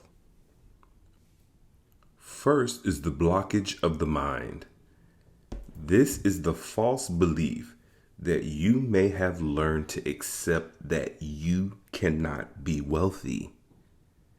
There are many reasons you might believe this. You might unconsciously believe, I'm not worthy of great wealth. I have done wrong. I have hurt others. Therefore, I will not allow myself to achieve the reward of great abundance and prosperity. Or you might believe that if you attained wealth, you would use it to hurt others. If I brought great wealth to myself, my selfish actions would cause others to suffer. Another false belief, which is a blockage to wealth, is that if I become wealthy, I would become self-indulgent and I would put aside the desire to grow spiritually. This false belief, called renunciation, is upheld as a great virtue by some religious institutions. But Lucra Shalom says, do not hold onto false beliefs. This is arrogance, masquerading as humility. Look for the individual blockages you hold that prevent wealth from coming to you. Start by looking for the mental patterns given here. Then look at your own motivations. Perhaps you will discover other false, self-limiting beliefs about yourself. Second is the blockage of emotional patterns, which block the manifestation of wealth. For example, many people find that their fear of the pain associated with poverty has become a magnet. The more an individual fears the lack of material abundance, the more he or she draws this poverty to him or herself. The force of this fear sets up a barrier. The creative energies which one needs to create abundance are blocked by this fear. Another feeling that blocks the manifestation of wealth is the feeling of not being connected with others. Feeling isolated or cut off from others causes one to believe that he or she is cut off from the good things in life: joy, happiness, prosperity. This feeling is a barrier to wealth. The emotion of self-pity blocks the powerful positive emanations which are needed to attract prosperity. People may believe, I am the poor victim of all these terrible things which have happened to me. It is so tough for me to get away, to get anywhere, because I have so many burdens in my life. These Nibbish-like attitudes undermine the confidence necessary to emanate powerful the vibrations necessary for the creation of wealth. All emanations that undermine the belief and feeling of strength and unlimited goodwill undermine your prosperity in life. These negative thoughts and feelings are a great force which will weaken your ability to manifest wealth. If there is a time in your life that you've had a great amount of emotional depression, in the period following the depression, you'll notice a decreased ability to attract wealth in your life. Over an extended period of time, those negative thoughts and feelings will begin to express themselves in the body as fatigue and illness. Generally, when the thought patterns and emotional patterns have been addressed and have begun to be healed, then the damage the body caused by stress will also begin to heal. However, the healing of the physical body usually lags behind the correction of the mental and emotional habits. Therefore, before you can fully manifest your power to attract prosperity, you must allow a period of time for the physical body to be fully healed. If you are committed to the manifestation of wealth, you must first pay attention to these inner blockages. Take a time to study them. Learn to balance them and harmonize them before attempting to bring your prosperity into fruition. Understand that you came into this world as a powerful creator. To create wealth, simply remove the limits you have come to believe exists. Understand that you have willfully allowed yourself to fall under the control of fear and doubt, which have come between you and the great creative force flowing into your being. Your fear has blocked your powerful creative ability so that it cannot flow out as a great, powerful, forceful vibration that change physical reality. This is the key. First, commit yourself to breaking down these inner obstructions. Heal the fear in all areas.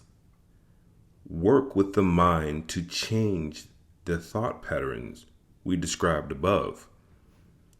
Diligently look at them with love and patience and say, I will no longer believe in poverty. I will no longer believe in weakness in another or in myself. I will no longer believe that there is scarcity on earth. I will no longer believe the limitations that have resulted in my lack of fulfillment and prosperity.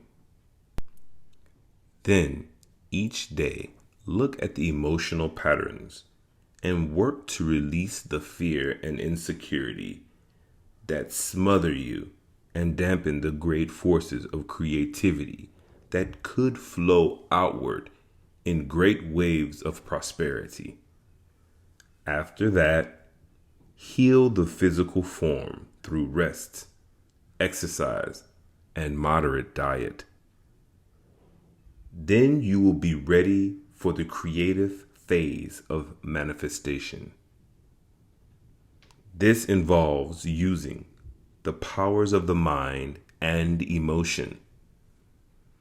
Creative manifestation will be described in part 2 of Lucra Shalom. First, you must understand the purpose of money and the correct attitude to have regarding money. Chapter 9. Purpose of money. Money is a physical representation of the many emotional and mental interactions between human beings throughout history. The habits of exchanging one thing for another are given concrete form by money. The exchange of a tool for food is made concrete by valuing the exchange in terms of something physical. Money.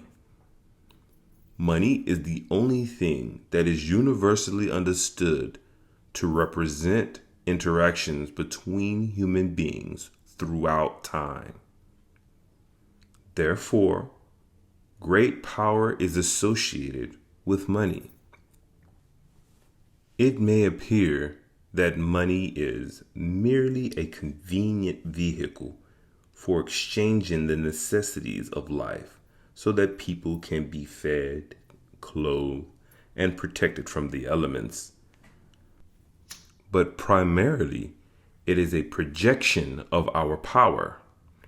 Many people feel that without money, they're not strong and cannot create.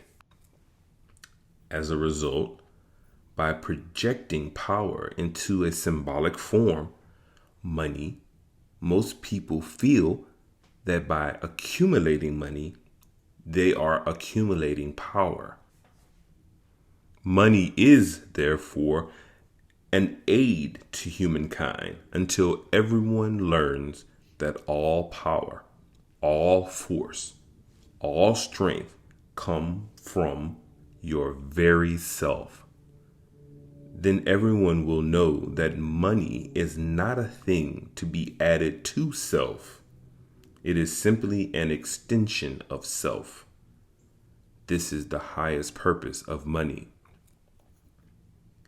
There may be other purposes of money, which would depend upon the individual's stage of growth and need for expansion. For example, some people use money, property, and possessions as outside stimulants to cause growth in certain areas. The overcoming of fears and insecurities, the growth of love and compassion, the removal of erroneous beliefs about self-worth and worthiness to possess wealth. Often it is thought that money is the root of all evil, but this belief is the result of fear being projected upon money. Those who view money as the root of all evil are, in essence, saying that fear is the root of all evil. money has come to represent fear in people who have fear in their hearts and have projected their own fear upon money. This is a blockage to the manifestation of wealth. Many people are afraid of financial responsibility and fear the gaining of prosperity because they believe they may become trapped in material pursuits. To these people, it appears that to love the material would be to turn their backs on the spiritual. This is a belief that many people have accepted because it is often thought of in a religious context or in a context of social good. If you feel that if you pursued great wealth, you would become entrapped in the snares of accumulation and in the pleasures of physical possession, then take a step back and ask yourself the following questions. Wouldn't I still love? Wouldn't I still want to give to others? Wouldn't I still feel the urge to seek truth? Understand that this belief is only fear. When it appears that the pursuits of material wealth would become a blockage to spiritual growth, then the pursuit of success in any occupation in life would become a blockage. Science, art, even healing would appear to block spiritual growth if you project your fears upon them. Those who are seeking to challenge themselves in their life by becoming over-involved in a certain occupation would simply choose that occupation. It is not the pursuit of money that causes this over-involvement. It is a person's inner patterns that direct him or her to seek a particular challenge in order to learn a particular life's lesson. If one does not need the challenge of becoming over-involved in material pursuits in order to grow, then one would simply experience a great life of great wealth, and this challenge would not occur. Many people who pursue material wealth are beset by problems of financial irresponsibility and indebtedness. When an individual desires certain wealth and possessions, and at the same time has a belief that they are unworthy, they take the fulfillment of their desire before they are prepared to pay. This is why credit is used. People feel they are unworthy of these possessions. Instead of working to release the feeling of unworthiness that is blocking the manifestation of wealth, they use credit to take the possessions prematurely. Then they feel as the possessions are not truly theirs, and they have no great desire to pay for them. They have cheated by gaining possessions they do not believe are their own. Many people who harbor guilt over having so many possessions also unconsciously begin to punish themselves by creating great difficulties in paying for them. The inability to maintain integrity and to fulfill our promises to make payments for things you've purchased is always the expression of lack of love for yourself. This is projected outward as a lack of respect for the person you owe money to and causes the absence of motivation to make payments. Here's how to deal with the problem of indebtedness. First, understand that indebtedness is no error. It is not bad. It is simply the result of confusion and of not loving yourself. It is as if in your desire to grow, you manifested a blemish on your skin. It is not bad. It is simply the result of acting hastily. Beginning with this attitude, say the following affirmation daily if you are struggling with indebtedness. I forgive myself any judgment I have made against myself for not being financially responsible. In truth, I'm a being of love. I now desire to express this simply as a harmony in all affairs. I freely and lovingly choose to bring my power of manifestation to bear upon fulfilling my financial promises. In patience and without judgment, I will manifest the money necessary to clear up these obligations. It is being accomplished within my own vibration now. And through the love of my own being and the force of unlimited creativity flowing through myself, I will manifest the ability to manage these debts. There is also the problem of being owed money. If you are owed money, you should approach debtors in a spirit of forgiveness. In your heart, you should forgive any area of resentment. To the extent you harbor resentment to a person who owes you money, you will find that you have created in yourself the same challenge that the one owing you money has created for himself. Resentment towards any debtor is an expression of lack of love for yourself. You believe that by not paying you, the person is showing a lack of respect for you. This is the true reason for your resentment, not the fear of the loss of money.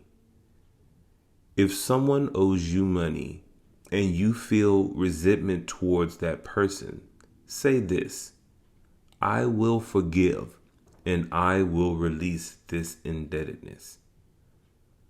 I will give it as a gift. If it is mine to be returned, it shall be returned. Otherwise, I will go into my source of unlimited ability to manifest, and I will simply cause a larger amount of money to flow into my life so that I will not need to fear the loss of this money. Often, when people begin to manifest their dreams and gain financial wealth, they begin to feel guilty for having so much. Be aware that these people have instilled in themselves a mechanism that might demolish their dreams. When you begin to harbor guilt, you are undermining the very power of manifestation. Someone feeling guilt over material possessions should look inside himself and ask, what harm do I fear will result from abundance? Those who feel guilt over money are those who have condemned others who are wealthy. In other periods of their life, they have looked at people of wealth and riches with envy and resentment and thought, they are not worthy. They are bad. They cause harm to others by their great wealth. Now, this feeling of resentment turned inward on themselves is experienced as guilt. The key is to recognize that these attitudes are false. They are based on jealousy, envy, and fear. Therefore, when the person who has made such a judgment against others who have attained wealth receives this judgment against himself as guilt, These attitudes need to be healed. The key is the forgiveness of yourself for all error, not only for prosperity, but for all behavior and all situations throughout your life. Say to yourself daily, I have acted to the best of my ability, and now the past is gone. I will no longer blame myself.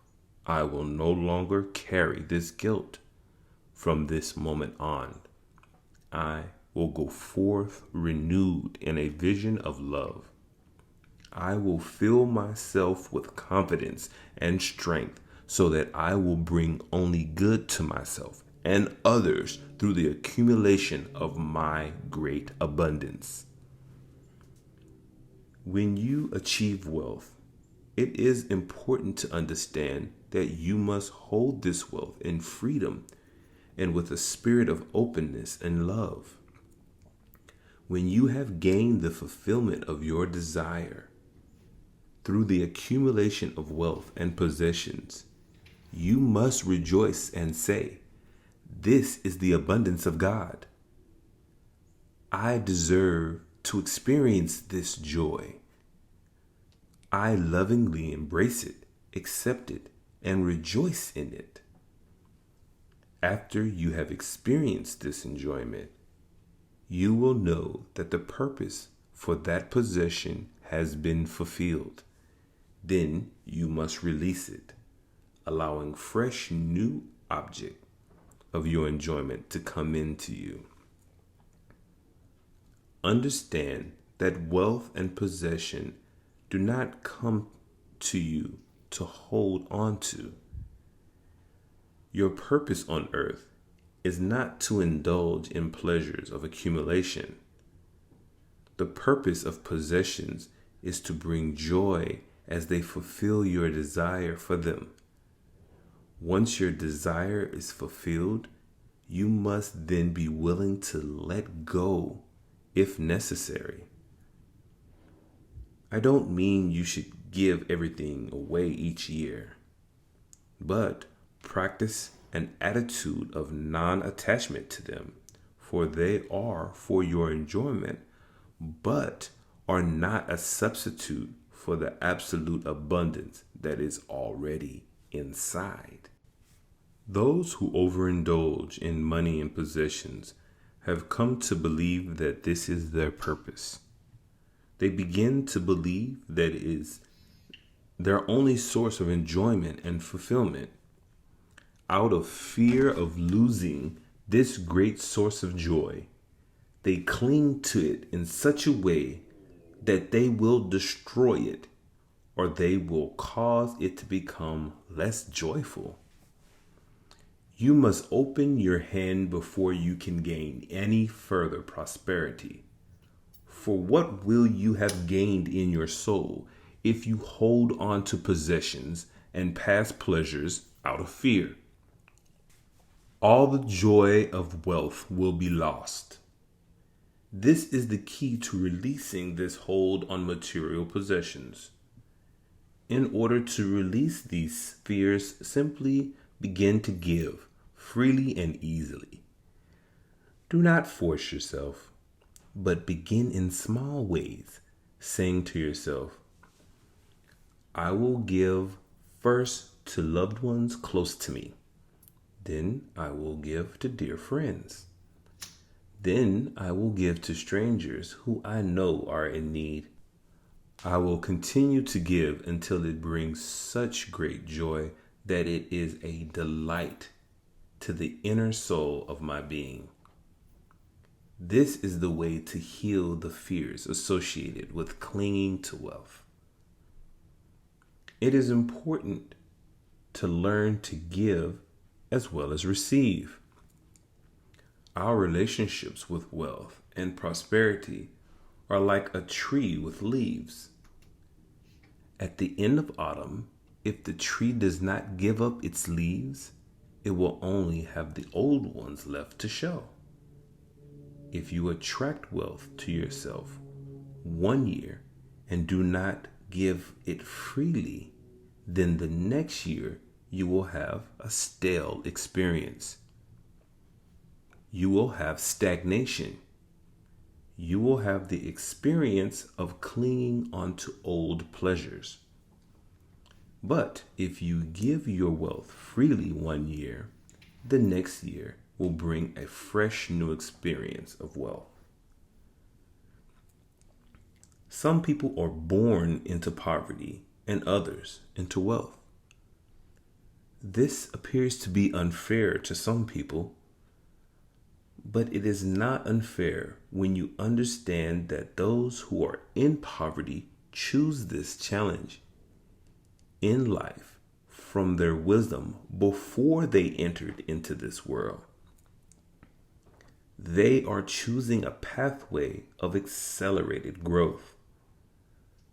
Those who choose to come to this world in great wealth have chosen a pathway of greater responsibility. A child born into poverty with barely enough food to eat, with ragged clothes, and living in poor dwelling is a soul of great courage. Some might see this as injustice, but understand that the growth of this child will be accelerated. This child will gain far greater riches by overcoming this challenge of poverty than all the money in the world could bring. Sometimes an individual accepting the challenge of poverty becomes entrapped in poverty and does not have the strength to overcome this challenge and reap the benefits of accelerated growth. Such an individual may call for help from someone who has been born into wealth by saying, "Please teach me to overcome these challenges." Then it is the responsibility of the individuals with the knowledge of how to achieve prosperity to share this knowledge and share their strength with the poor so that they may too learn how to draw great wealth into their life. This is why I feel compelled to share this knowledge with you through this book. Those on earth who have attained great wealth have come to earth with mastery. Sometimes individuals of wealth forget their true purpose. They turn away from the poor, not heeding the call for help from the poor. They surround themselves with a sense of their own self-importance.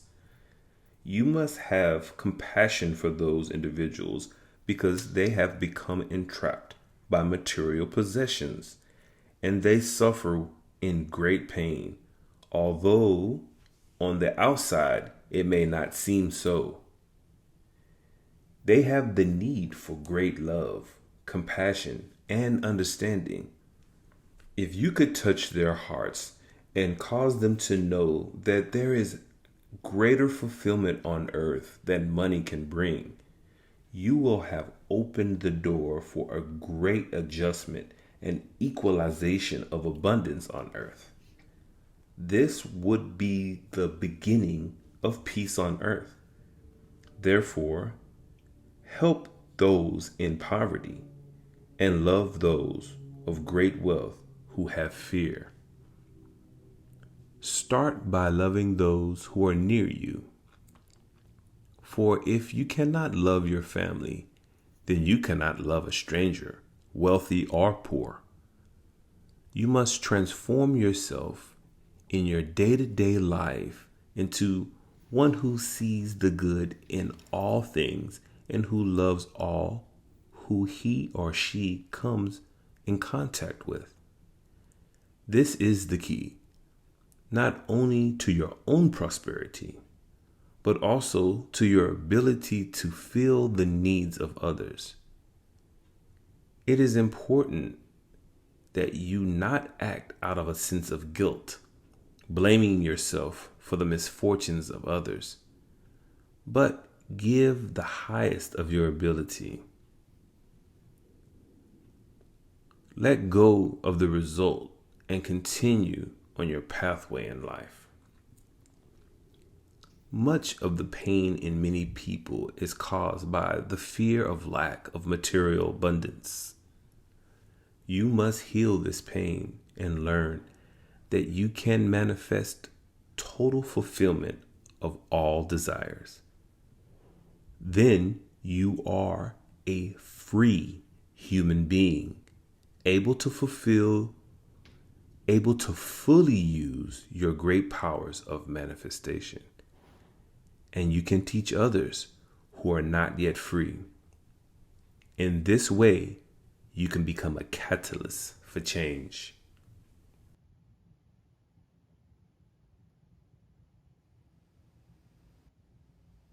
Chapter 10. What is wealth? When most people think of wealth, they think of a big bank account full of money to buy anything they want. Images of big luxury cars, expensive yachts, and huge mansions come to mind. This is all true, but there's more. People also think of wealth as property, land, real estate, stocks, bonds, and investments. And these certainly are what are commonly considered wealth. According to Lucra Shalom, though, wealth is much more than material property. True wealth encompasses everything good and desirable in the world.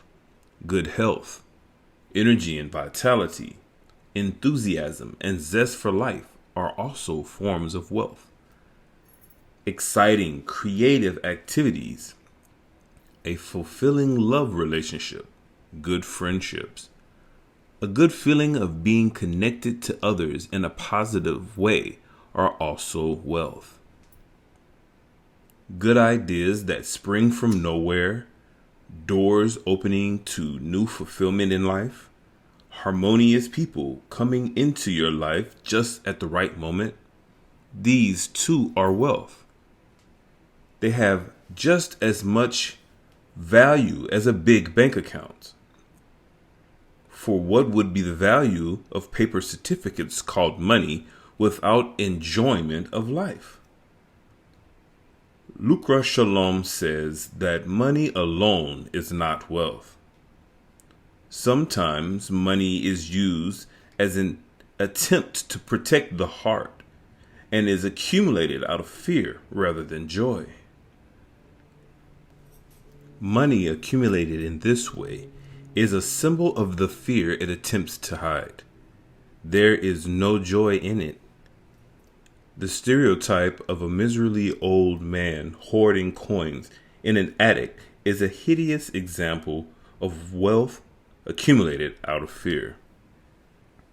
The miser is entrapped by his limitations and can never spend the money of his enjoyment. He must keep it to protect the deep hurt inside his heart. It dulls the pain somewhat, but keeps him prisoner of his own weakness. You would never call him wealthy, for he does not have the capacity to enjoy money. Lucra Shalom says that wealth is the state of being absolutely, unconditionally free to do whatever one wants in life.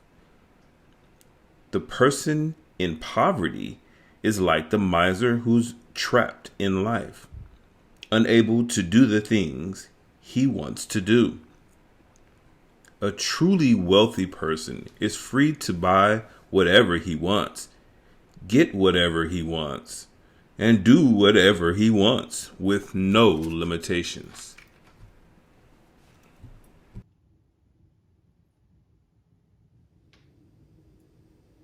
Chapter 11. The feeling of wealth. I've met so-called wealthy people in life who have money but have little else. They were miserable, lonely people. Nobody wants such a life. I've also met a lot of wealthy people who had great amounts of money, and who also possessed a great joyous feeling of expansion, abundance, and celebration of life. The feeling of wealth is the cornerstone of your wealth building program. I once knew a man who manufactured women's shoes, who was in financial trouble because the shoes weren't selling. He had bill collectors on his back and was only a few steps from declaring bankruptcy. He came to me for money to bail him out. I knew that the lack of money was not his problem. His problem was that he was focusing all of his attention on his lack of money instead of his creative ability to find new ways to expand and grow his business.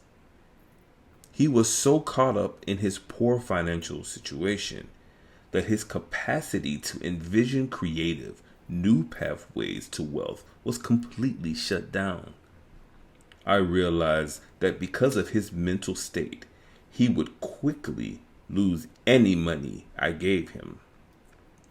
Instead, I just gave him the feeling that my unlimited supply of money was available for his support. His fear vanished, and he began to envision all of the things he could do with my unlimited financial support. He took his attention off his little overdue bills. In his perception, these bills were nothing in comparison to my great wealth, which he believed I was going to use to support him. He started to dream up new ideas for his business. He lived in New York City, and one day he decided to spend the afternoon watching the upper class women of New York's society walk up and down that most fashionable section of Fifth Avenue. He looked for the women who stood out from the others because of their beauty, poise, and grace. He sketched the shoes the women were wearing. He went back to his shoe factory and told his production department to scrap all the existing styles of shoes and to make the shoes he had sketched.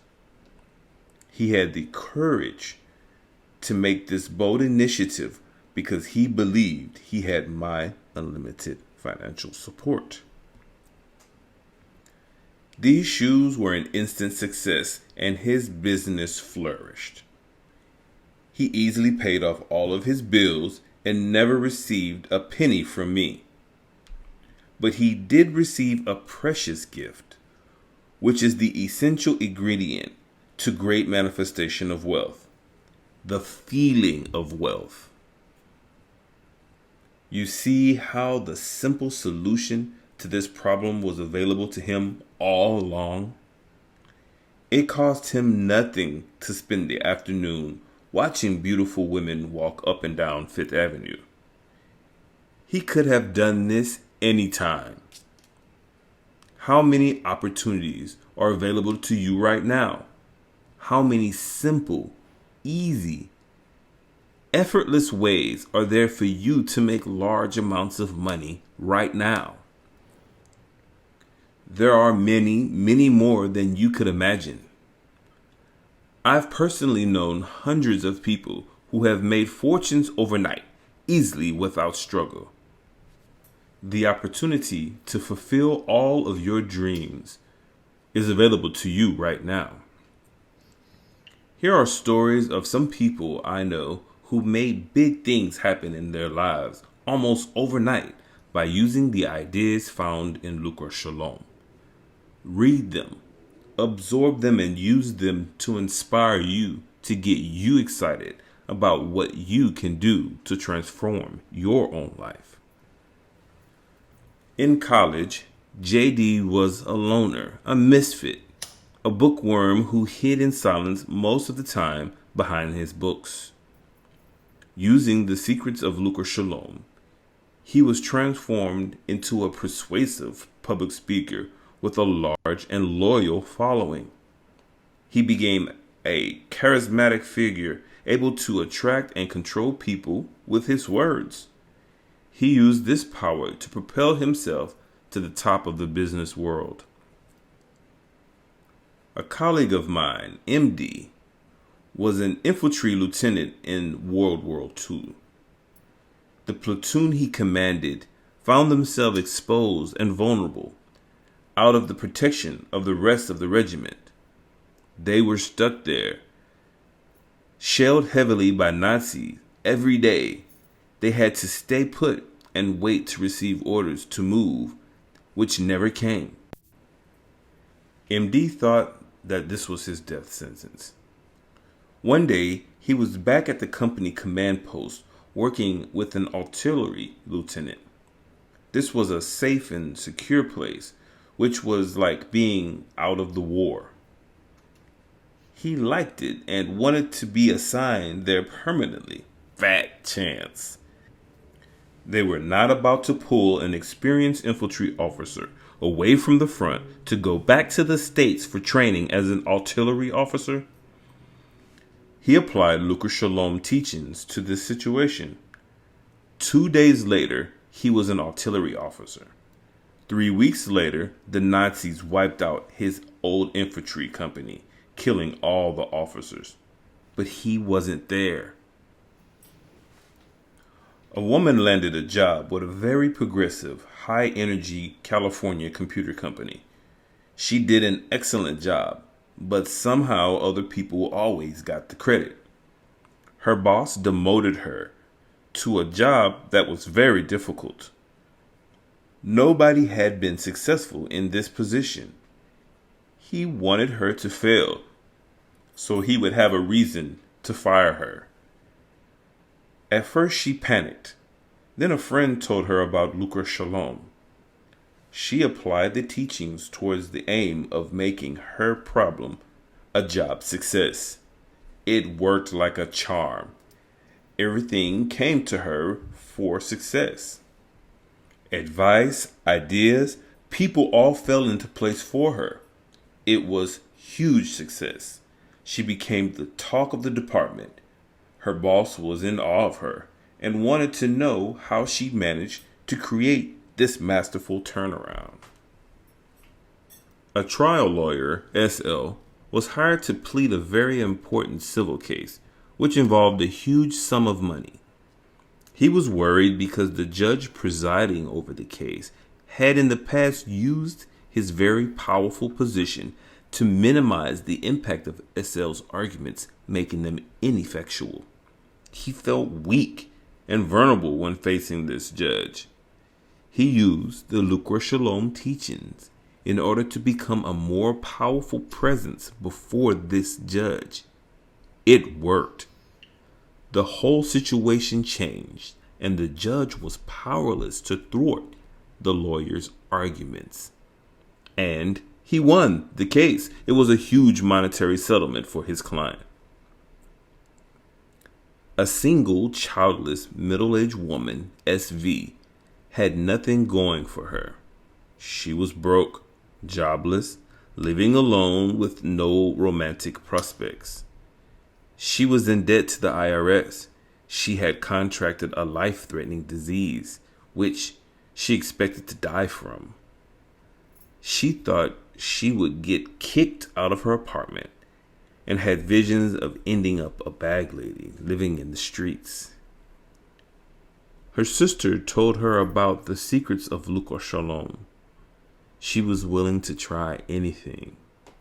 So she started using these simple teachings. Absolutely everything changed.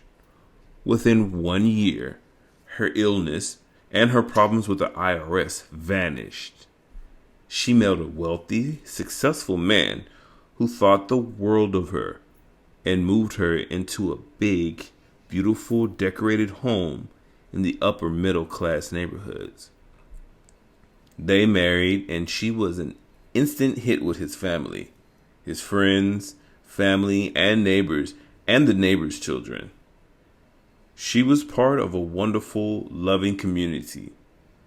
Soon she found a job in a prestigious computer company and has been very successful in her new career. A middle-aged man BM wanted to be more attractive and alluring to women, just to spice up his life and make things more exciting. BM had always been serious and hardworking, but was not an attractive man to most women. He began these methods, and everything about him changed.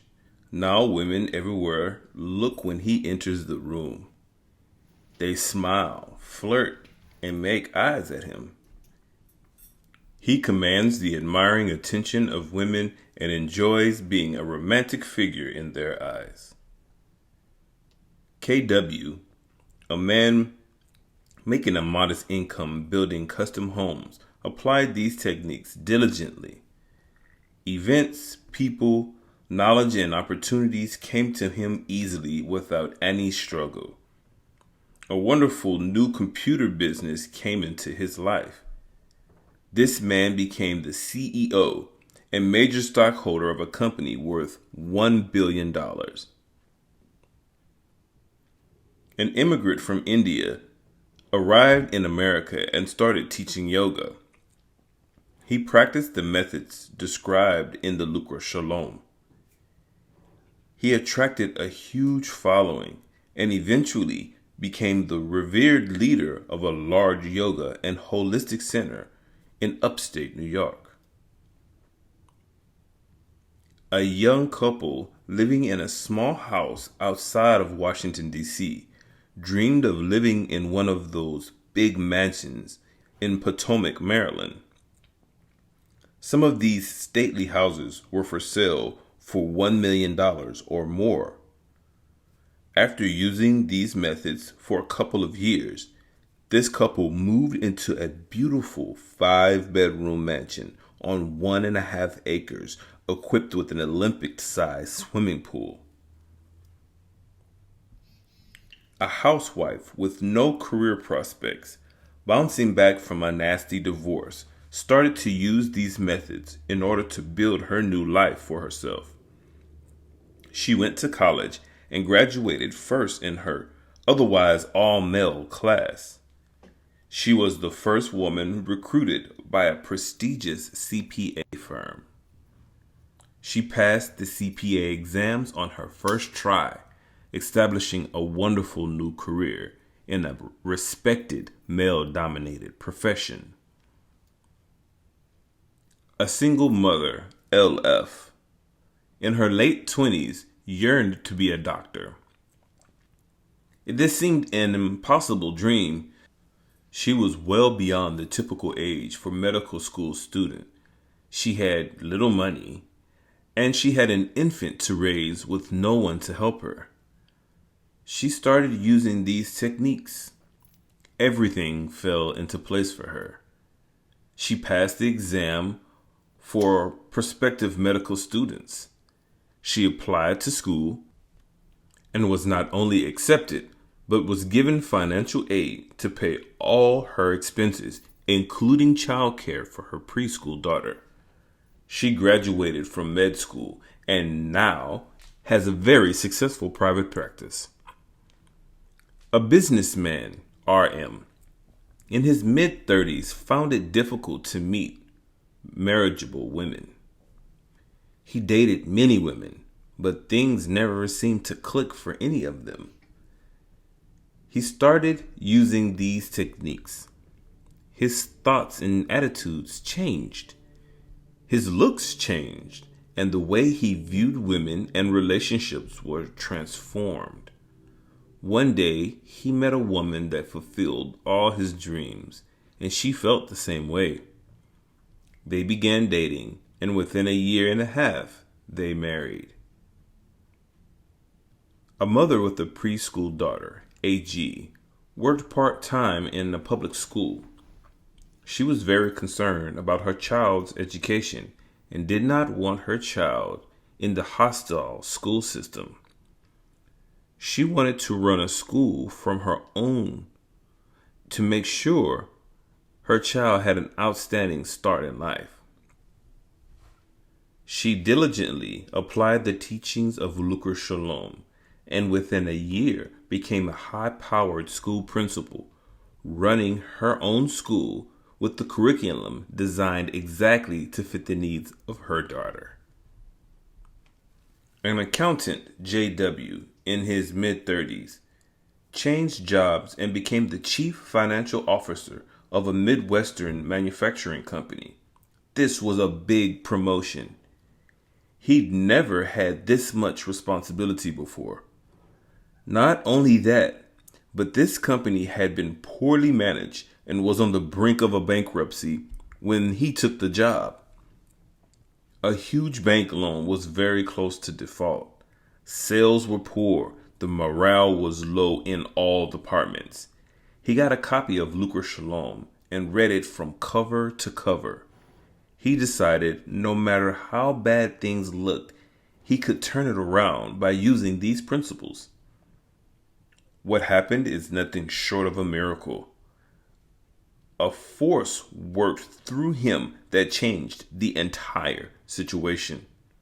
Within a year and a half under his direction, the company became a very profitable enterprise and paid off the bank loan in full. A college student graduated from a northeastern university. He enrolled in graduate school and was accepted. He wanted to excel in graduate school, even though he had always gotten average grades as an undergraduate.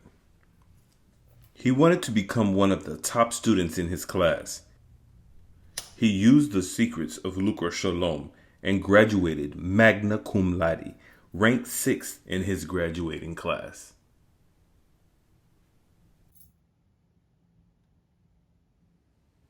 Chapter 12. Finding out who you are and what you really want. To become wealthy, you must find out who you are and what you really want, and live your life in accordance with it. When Monet painted, he made something unique, something different from anything that had come before. This is why his works are considered so valuable. You are unique, like Monet's painting.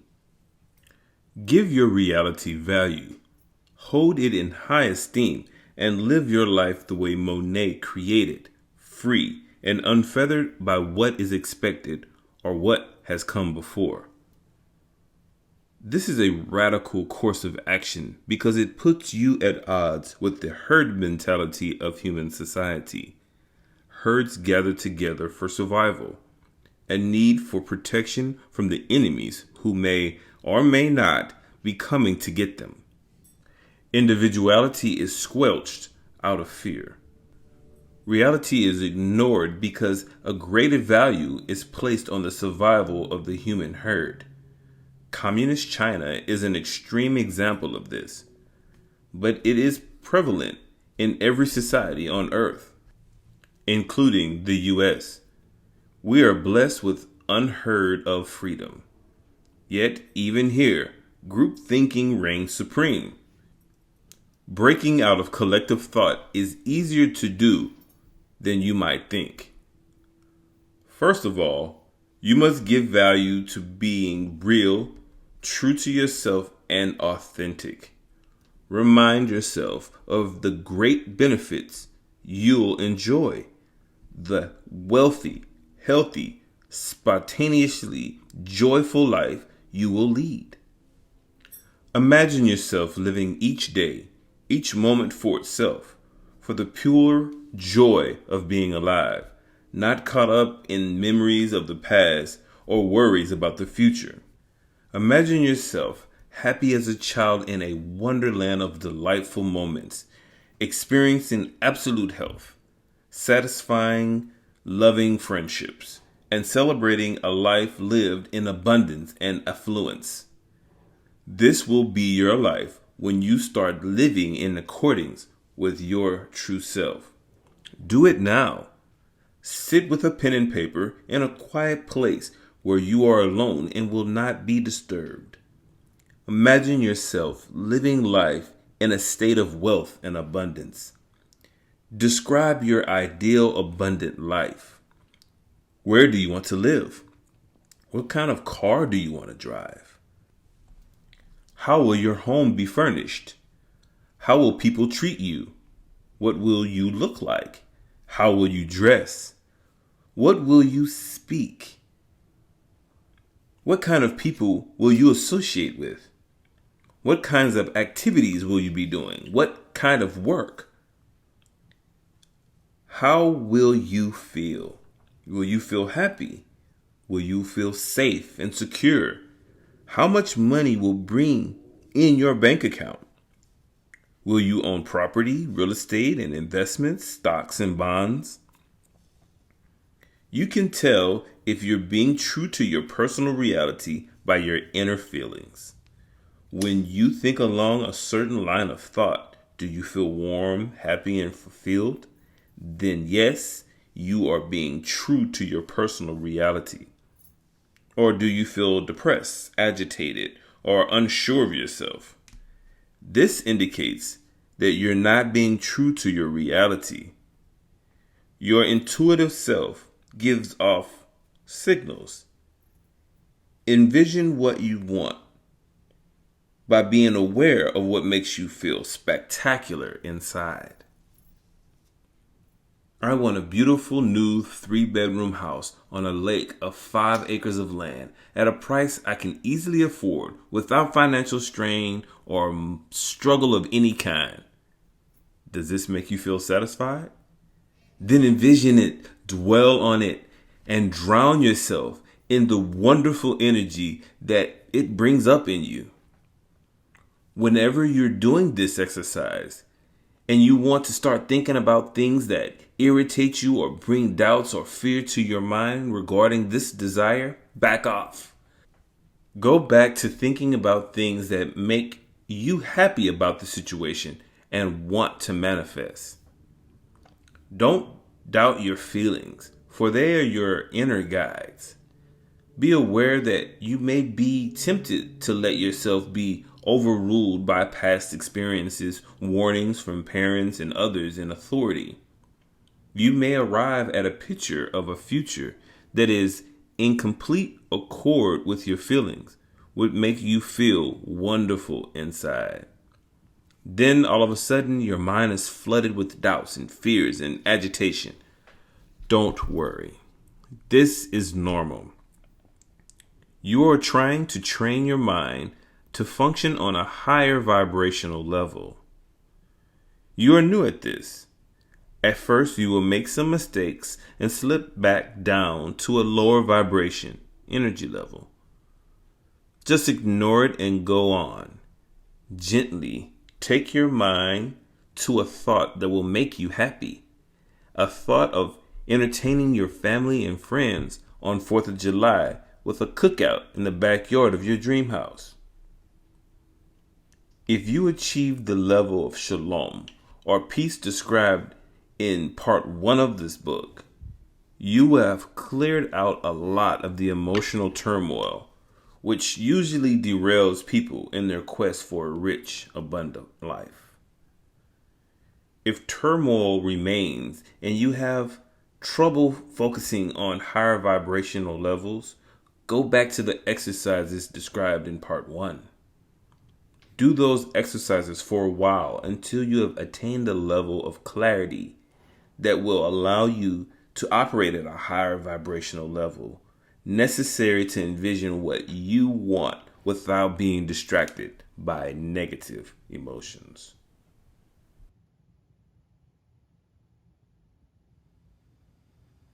Chapter 13. Aligning your energy to support your dreams. Select the 2 or 3 most important goals you want to achieve for yourself. Later, you can add more, but start with 2 or 3 until you gain confidence and skill in using this technique. Take a piece of paper and write your goal at the top of the page. For instance, I want a beautiful 3-bedroom house on a lake on 5 acres of land at a price I can easily afford without financial strain or struggle of any kind. Then below that, write the reasons you want this. For example, I will greatly enjoy the peace and quiet of a new home on 5 acres of land in the country. I will love the feel of a new home, clean and bright and full of happiness. I will love looking over the lake and have great fun with family and friends boating, swimming, and fishing on the lake. These reasons will help focus your mind on specific positive qualities of the situation you desire. Elaborate your vision and make it more real to your mind and summon forth positive energy associated with your dream. Do this for 2 or 3 goals you've selected. Then each day, spend 10 to 15 minutes thinking about those 3 goals by focusing on the list of reasons why you want these. Summon forth the same positive feeling you got when you first thought up those goals. Be aware of the way you feel while you're doing this. Does it make you feel happy and satisfied? Then you're on the right track. Be creative. Keep directing your thoughts in a way that keeps the happy feeling flowing in you. You do not need to limit yourself to the responses you've listed on the paper. New ideas will flood in. Welcome them and enjoy the way they help to stimulate that inner feeling of happiness, abundance, peace, and fulfillment. Do this 10 to 15 minutes a day or more. You can do this while you're waiting on a cab, while brushing your teeth or taking a shower, while driving to work, while waiting in line at the supermarket. This exercise will create a powerful force which will manifest your dream. A basic tenet of Lucra Shalom states that whatever you put your intention on in a positive way will grow in your life. Any positive thought will, by a law of nature, attract other thoughts of similar energy vibrations. Lucra Shalom calls this the law of attraction. When you do the exercise I described, you are using this powerful law of attraction to attain your goals. Every positive thought will lead to another, and another, and another. The positive energy associated with these thoughts will align the great creative force of all nature in support of your dream. Immediately, your dreams will start to manifest.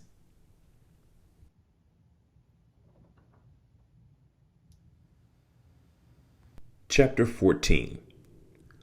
Overcoming the biggest obstacles to manifesting wealth. When doing your daily visualization exercise, some negative feelings may arise. Sometimes this is a result of focusing too intently on details. Whenever you start thinking of details that irritate you or bring up doubt and fear, back off. Go back to thinking of things that make you happy. If you start to worry about getting a mortgage on your dream home, or lawn maintenance, or paying real estate taxes, or other images that cause you to feel uneasy, immediately change the subject to something more general that feels good to you. Think of things like watching the sunrise over the lake each morning, seeing blue jays nesting in the sycamore trees, or whatever makes you feel good again. When you formulate your dreams and visions, always express them in positive terms. Always think about what you want. Never think about what you don't want. The universe only responds to inclusion. It doesn't recognize exclusion. Say I want a beautiful house by a lake. Instead of, I'm tired of living in this one-bedroom apartment on this noisy city street. The universe will deliver what you focus on, whether positive or negative. So don't focus on what you don't want. You will be telling the universe to deliver it to you. Human beings are conditioned to narrow their attention to limited circumstances. And the focus is usually on negative circumstances.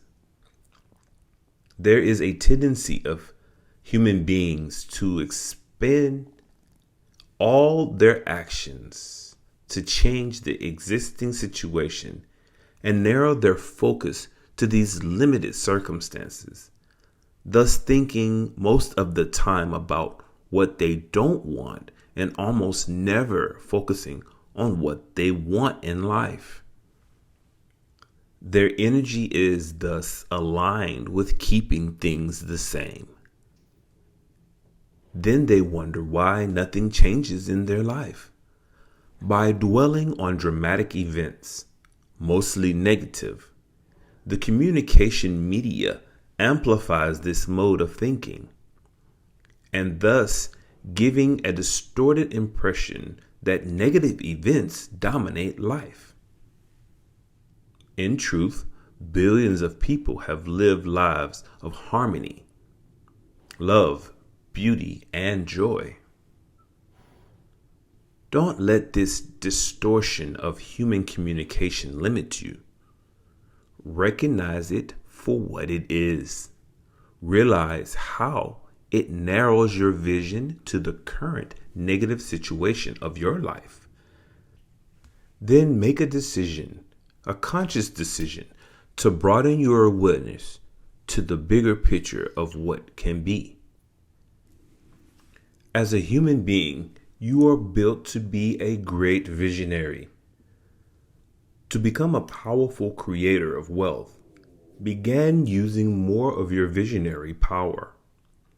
Spend less time thinking about and expending physical energy in trying to change your life through action. Visualization is your great power.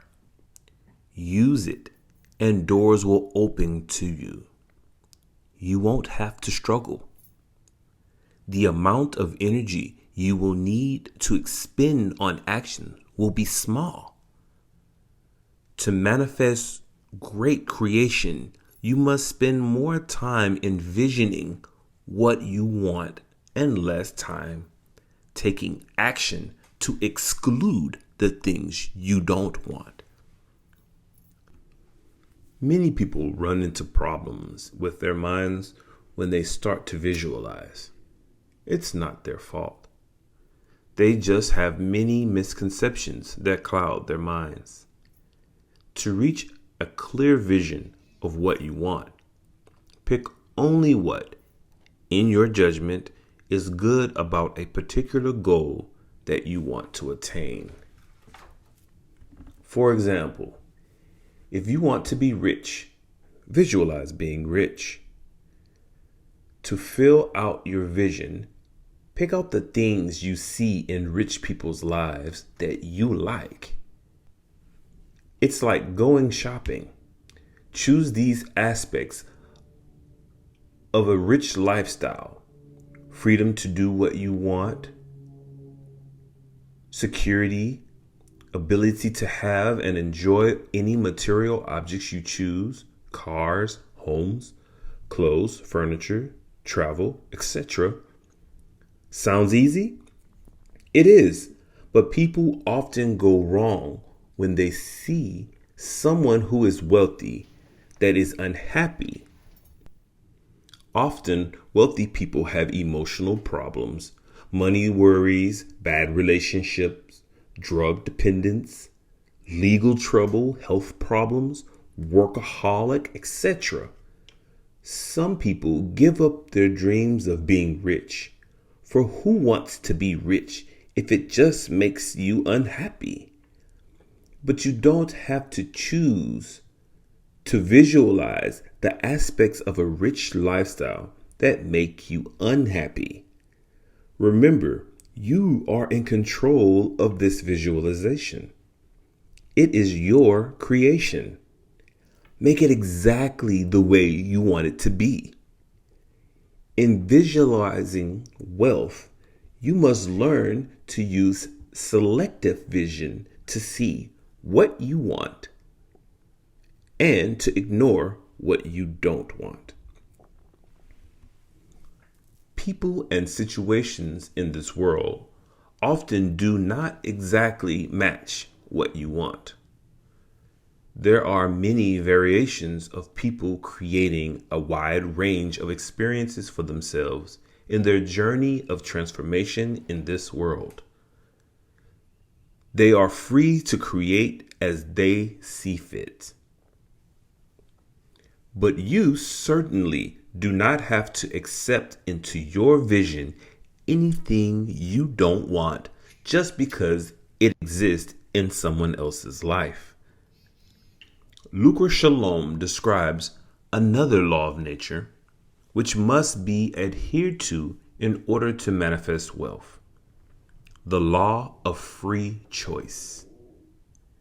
This law states that everyone on earth is free to use their great powers of creation in whatever way they want. This means that everyone is creating their own circumstances in life, whether they know it or not. Some people create consciously. Others create by default, by allowing their attention to wander to things haphazardly. But everyone is a creator of his or her own destiny. In order to act in accordance with the great law of free choice, one must allow others to freely create their lives. One must not judge what other people create for themselves or try to interfere with their ability to create. By interfering with others' ability to freely create, you limit your ability to manifest your own great creations and dreams. You must focus on yourself and what you want. Don't allow your mind to think negatively about the actions and lifestyles of others. This is beyond merely tolerating what you might consider the bad choices of others. This means to completely accept their choices by realizing that you don't walk in their shoes and cannot understand their unique needs. They are unique beings like you are and have a path in life you cannot always understand. Don't take vicarious pleasure in the misfortune of others, even if they have harmed you. Don't gloat when a speeder who cuts you off gets a ticket. Don't even take joy in a criminal getting caught and punished. Your attention on these things just distract you from envisioning what you want at best. At worst, you may attract negative events into your life. On the other hand, celebrate the success and good fortune of others, even your rivals. Be happy for them. This embraces the positive energy you want to emanate to create wealth. Lucra Shalom says that you should be humble in your assessment of others. Keep your attention on what you want and on the good aspects of everything you see happening around you. This will keep your great power of creation going strong. Think of it this way. When you go out in the world, you're going into a supermarket. There are many things in the supermarket for the many tastes that people have. There are so many things to choose from. You would never dream of buying some of the foods displayed because you just don't like them. That is your choice. However, you would never think of interfering with the items other people put into their baskets. They are free to buy whatever they want, as is the same for situations that other people attract into their lives. They have drawn these events to themselves through the power of attraction. And you are free to use the power of attraction to attract the things you want in your life. When you go out in the world, actively look for the material things and situations you want. Then add these things to your daily visualizations. The things you see that you don't want are not bad. They are simply other choices that are available. Use them to define and clarify what you do want.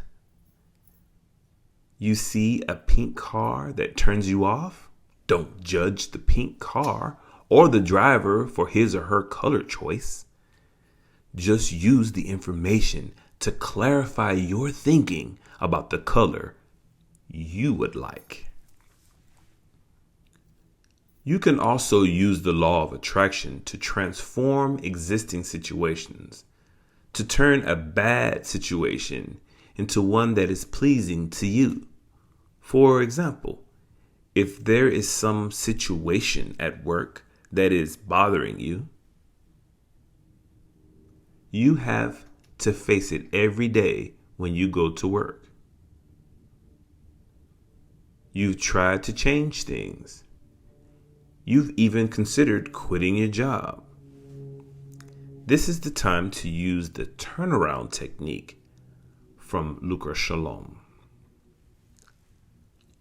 The problem is that you are using the law of attraction in an unproductive way by putting your attention on the negative aspects of the situation.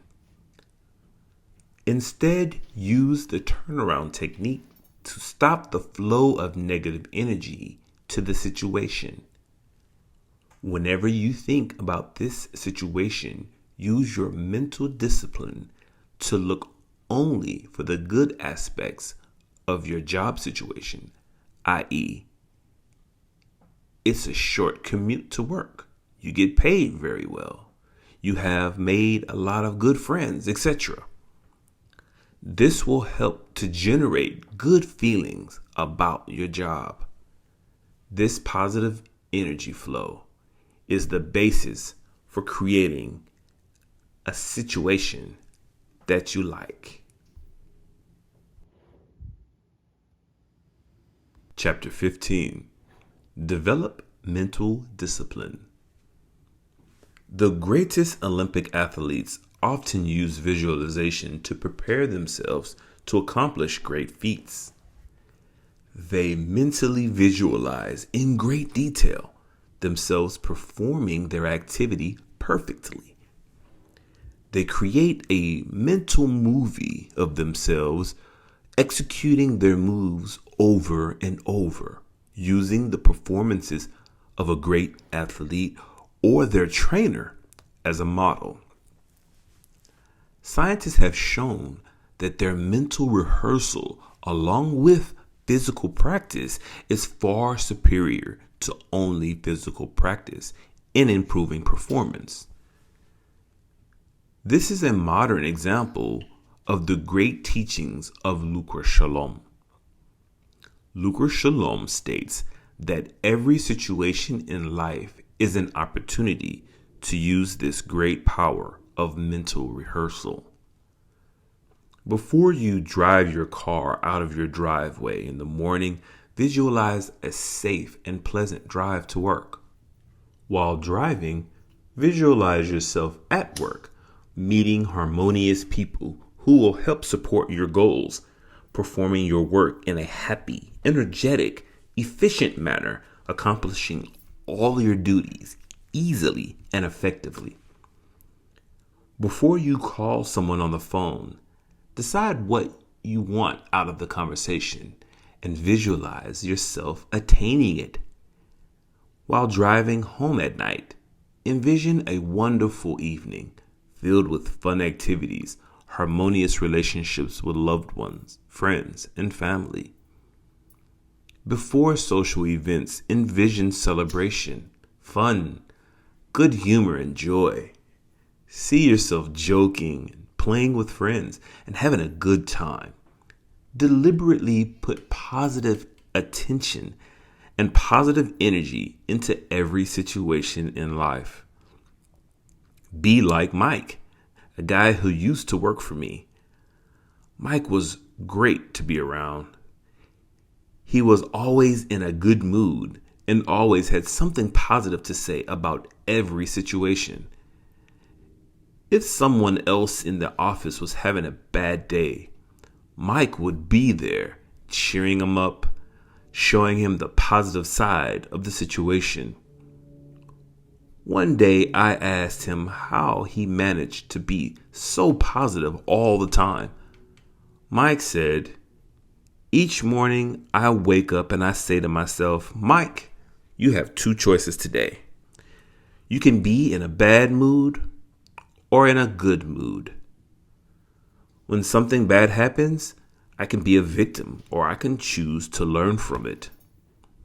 When someone complains to me, I can accept their complaining or point out the positive side to the situation. Life is all about choices. Every situation is a choice. You choose how you will react to situations and people. To be happy or to be unhappy is your choice."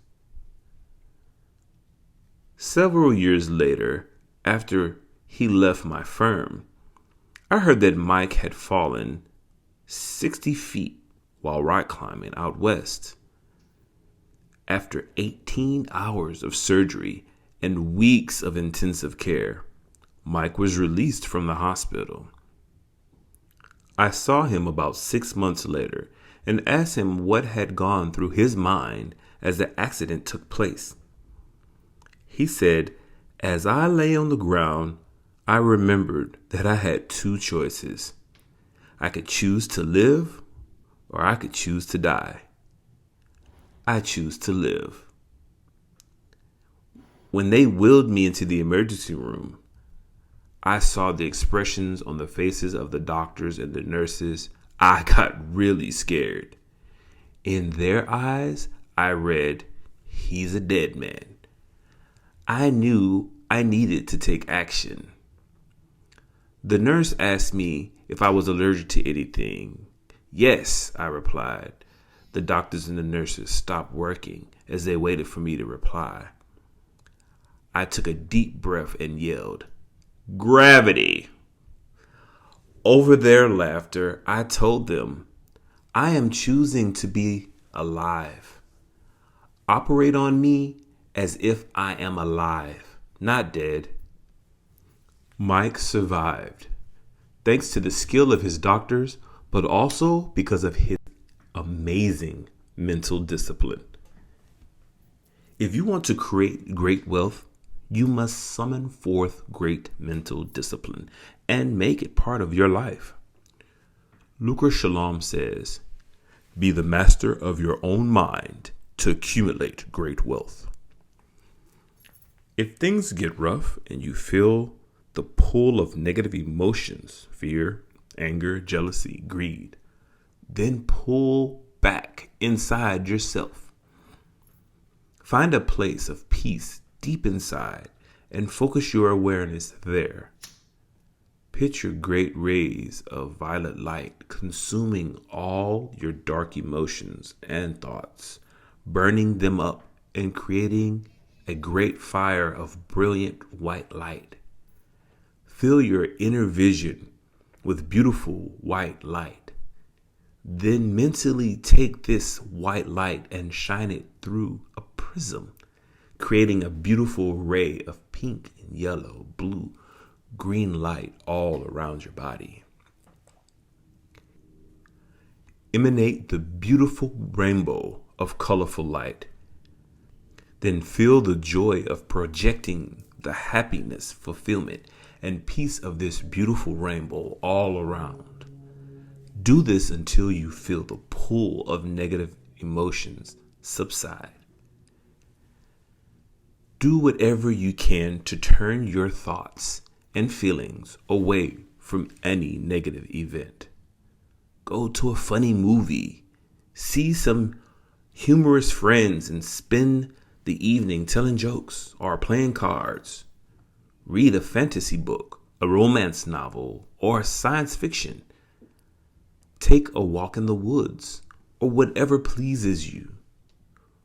Or go out dancing, or shopping in the mall. Spend some time with happy, secure people who lift your mood.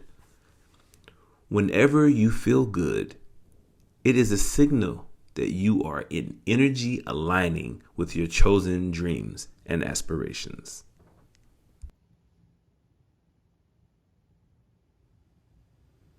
Chapter 16. Beyond Steps.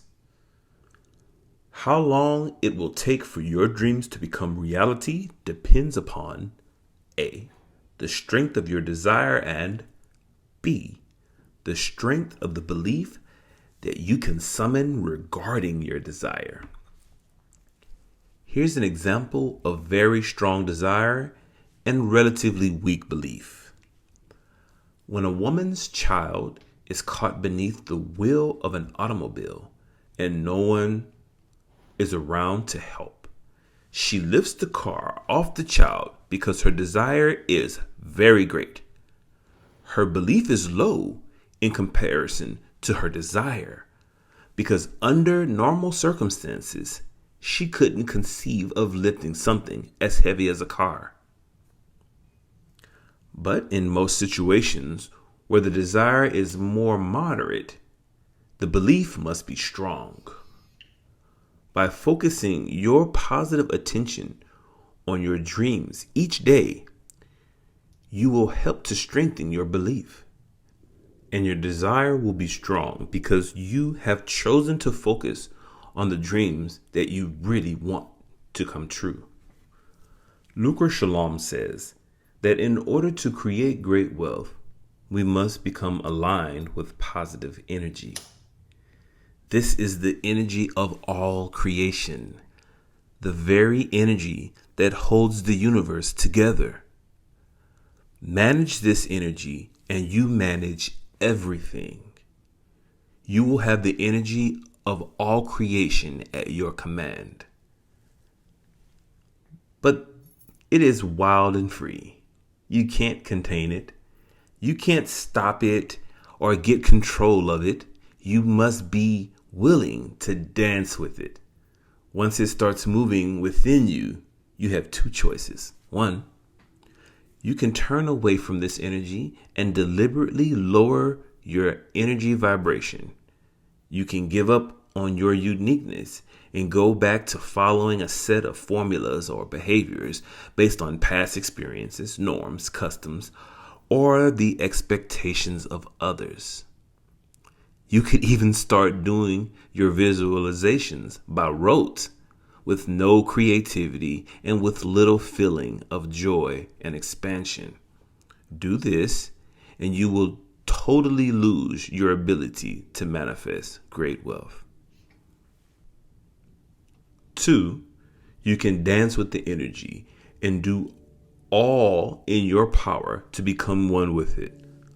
Lucra Shalom says that in your dance with the divine energy of creation, it leads and you must follow.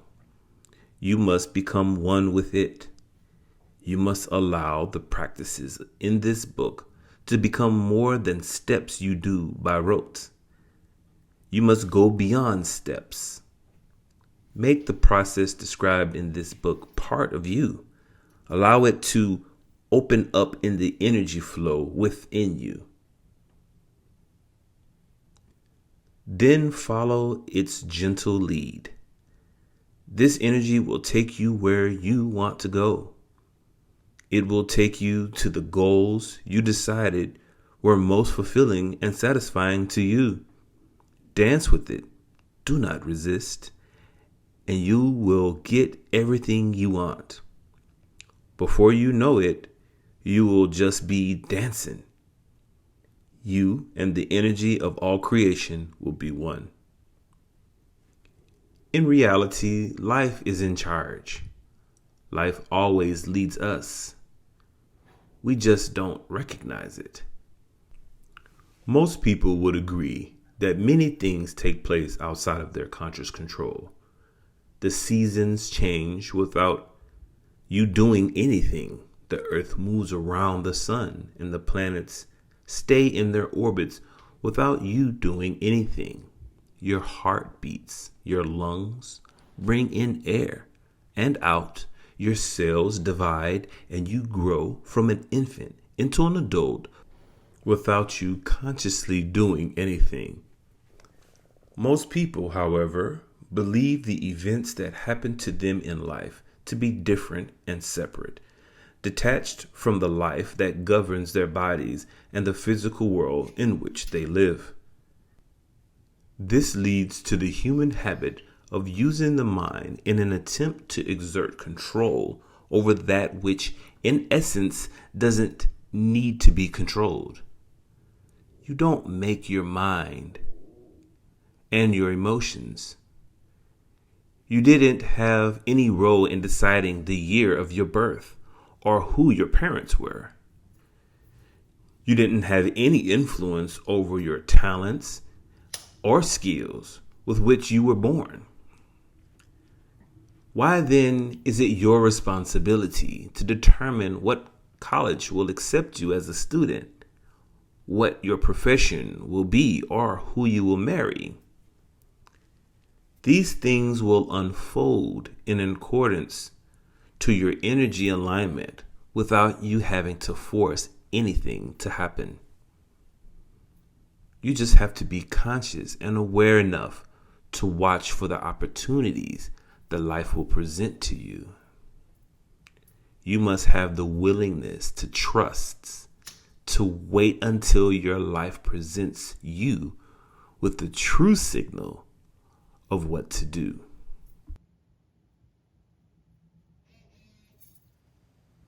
Chapter 17. How to keep your wealth. All right, you've attracted the material abundance you've always wanted. Now you want to keep it, right? Many people who become wealthy lose it all. Why? Greed. The energy of greed is the very antithesis of the energy of abundance. When you started out to achieve wealth, you had nothing except a strong feeling of abundance and the absolute certainty that you could attract everything you wanted. But when the universe delivers the wealth you want, instead of accepting and receiving this great material manifestation of abundance that already exists within you with great thankfulness, you abruptly change your energy and your mind. All of a sudden, what you wanted before is not enough. What has been delivered to you as a gift is not appreciated. You become unsatisfied. You want more. This does two things. A, it gives the universe a very unclear, fuzzy picture of what you want. In order to manifest something, you must picture it in as much clarity as possible, while maintaining your positive energy alignment with the object of your desire. B, it changes your energy alignment to one of lack instead of abundance. People become so enamored with the physical manifestations of wealth that they lose sight of the internal state of wealth that created the abundance in the first place. Almost imperceptibly, they let their attention dwell on the material. They begin to see only the material wealth and begin to rely on it instead of the abundant energy state inside that produced it. They become complacent and arrogant about wealth. This is expressed as either lack of joy in having wealth or losing wealth altogether. An old proverb from Lucra Shalom states that when hubris arises, nemesis falls. I see this every day in the stock market. A guy buys 10,000 shares of a stock at $25 a share. And he has great hopes for that stock. He would be very happy if it would just go to $50 per share so he could double his money and make $250,000. Well, the stock goes to 50 and he doesn't sell it. It goes to 75 and then 100. If he would sell it, he would make $750,000. He still doesn't sell it. Why? Because of greed. The guy is no longer satisfied with doubling his money. He's already tripled his money and he still wants more. This is greed. Often the stock will turn around and go back down to 25 or less. And that's when the guy will sell. People who act out of greed like this never get rich in the stock market. They never take the wonderful profits that are offered to them. Be thankful and humble in your wealth. This outer manifestation is not you. You are great. You are vast. You are abundance itself already. These outer manifestations do not enhance or diminish you in any way. Material manifestation of wealth is just for you to experience the joy of using your great power here on earth. Receive and accept your wealth with great joy. Humbly thank the universe for providing this in according to your needs and wants. Never lose sight of the abundance within, no matter what situation arises that may tempt you to believe that these things exist independent of you and your energy of abundance. Do not give into greed. Greed is energetically exactly the same as poverty. When you are impoverished, you grasp at things out of desperate neediness, survival mentality. One never becomes wealthy by cultivating this energy alignment of lack. It is a lie. Nobody is without the power to manifest abundance. When someone becomes wealthy, it is because they have gotten into a state of energy alignment with wealth.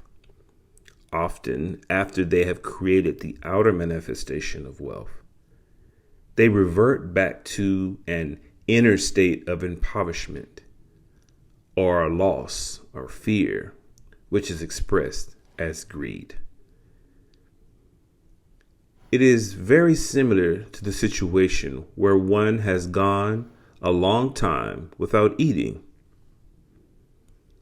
Severe hunger stimulates a fear of starvation in them. When food is again available, they often overeat.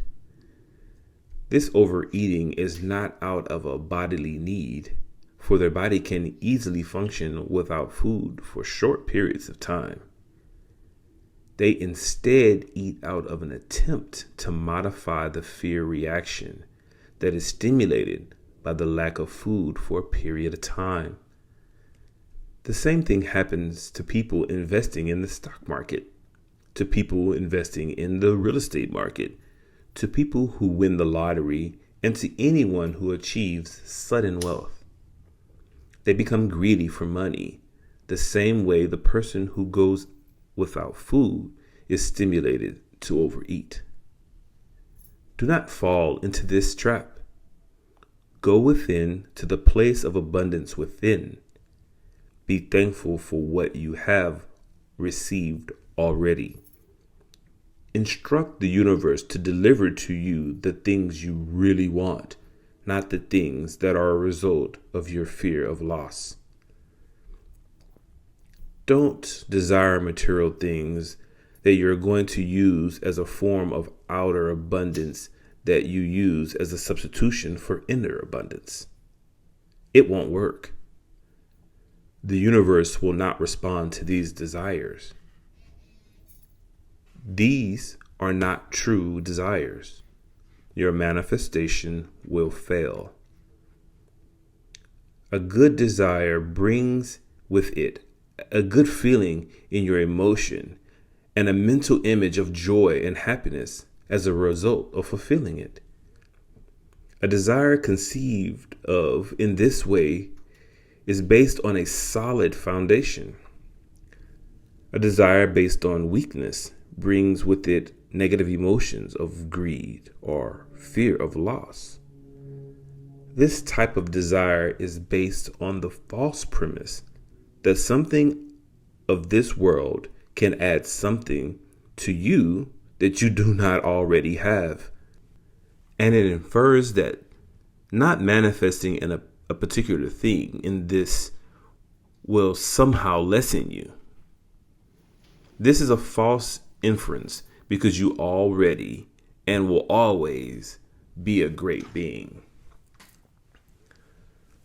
Sometimes a person has a number of competing desires that cause them to feel a stress and urgency to fulfill them. Many writers, in describing this situation, have concluded that because of this, all desires are bad. The truth, according to Lucra Shalom, is that pure desires are good. The feeling of discomfort comes from the false belief and fears that people project onto their desires. They fear that if they fail in their manifestation, they will somehow be diminished as a person. You can have it all. Just visualize everything coming to harmony and order to fulfill all your desires, and this is what you will have in your life. You are not as defenseless in life as you may think. You underestimate your powers of creation. Therefore, you think that situations that you view as threatening can somehow challenge your self-esteem. Not true. You can create harmony around these time constraints and potential conflicts.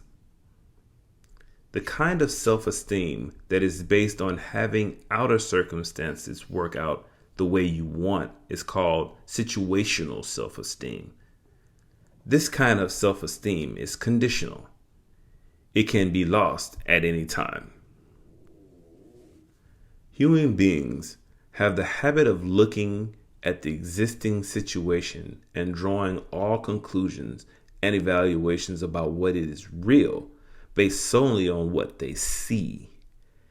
People use these situations to build little fortresses of protection around themselves, which protect them from the pain in their hearts, which they do not want to voluntarily face.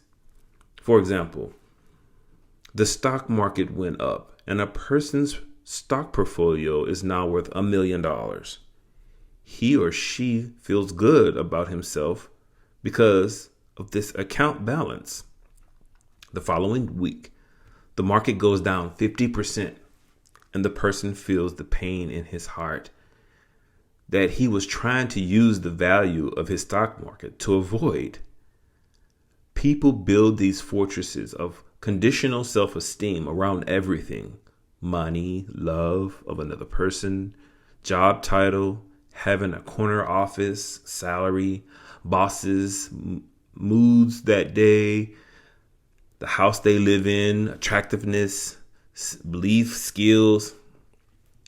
They fight anything and anybody who challenges or even hints of challenging these fortresses. In dealing with some people, you may wonder why conversations and activities seem to be stilted and dull. Things don't flow. This is why. They are rigid, inflexible, and uncreative people who can't make things happen in their lives because so much of their energy is caught up in protecting those fortresses. Instead, understand that you are a powerful being and develop a habit of always envisioning what you can and will manifest as a result of your powerful intention. Find your self-esteem in your real self. In Bad Time, Chapter 18, How to Use the Great Power of Eureka. Now, I will tell you exactly how each of you can manifest your own personal desires for wealth and prosperity, and also help others fulfill theirs. In Lucra Shalom, this is called the Great Power of Eureka. Start by setting aside any beliefs that your will can be thwarted on earth. This is the center point of your manifestation. It is as if you were taking a diamond of perfect clarity and beauty, and you were placing it in the center of a tray on which you will build the most glorious display of gems.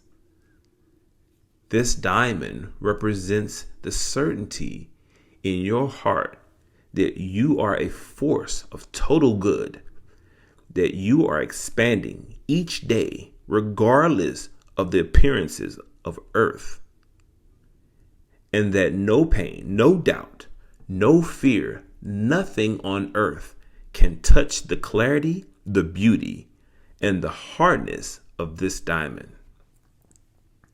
You should do this every day of your life. Remind yourself each time that you feel fear or begin to despair. This is the challenge of earth. My feeling may become hurt, but I will patiently work through these feelings until I have healed them, and my bruised emotions do not damage the center of my being. Practice this in order to fulfill any of your material desires. For without this inner certainty, you will always become unsteady when challenges arise, fearing they might harm you. Next, around this diamond, imagine yourself placing a circle of brilliant rubies. These rubies represent worth, passion, and desire. Just as you know that the center of your being is permeated with the creative force of the universe, also is your desire. Your desire is not unworthy or bad.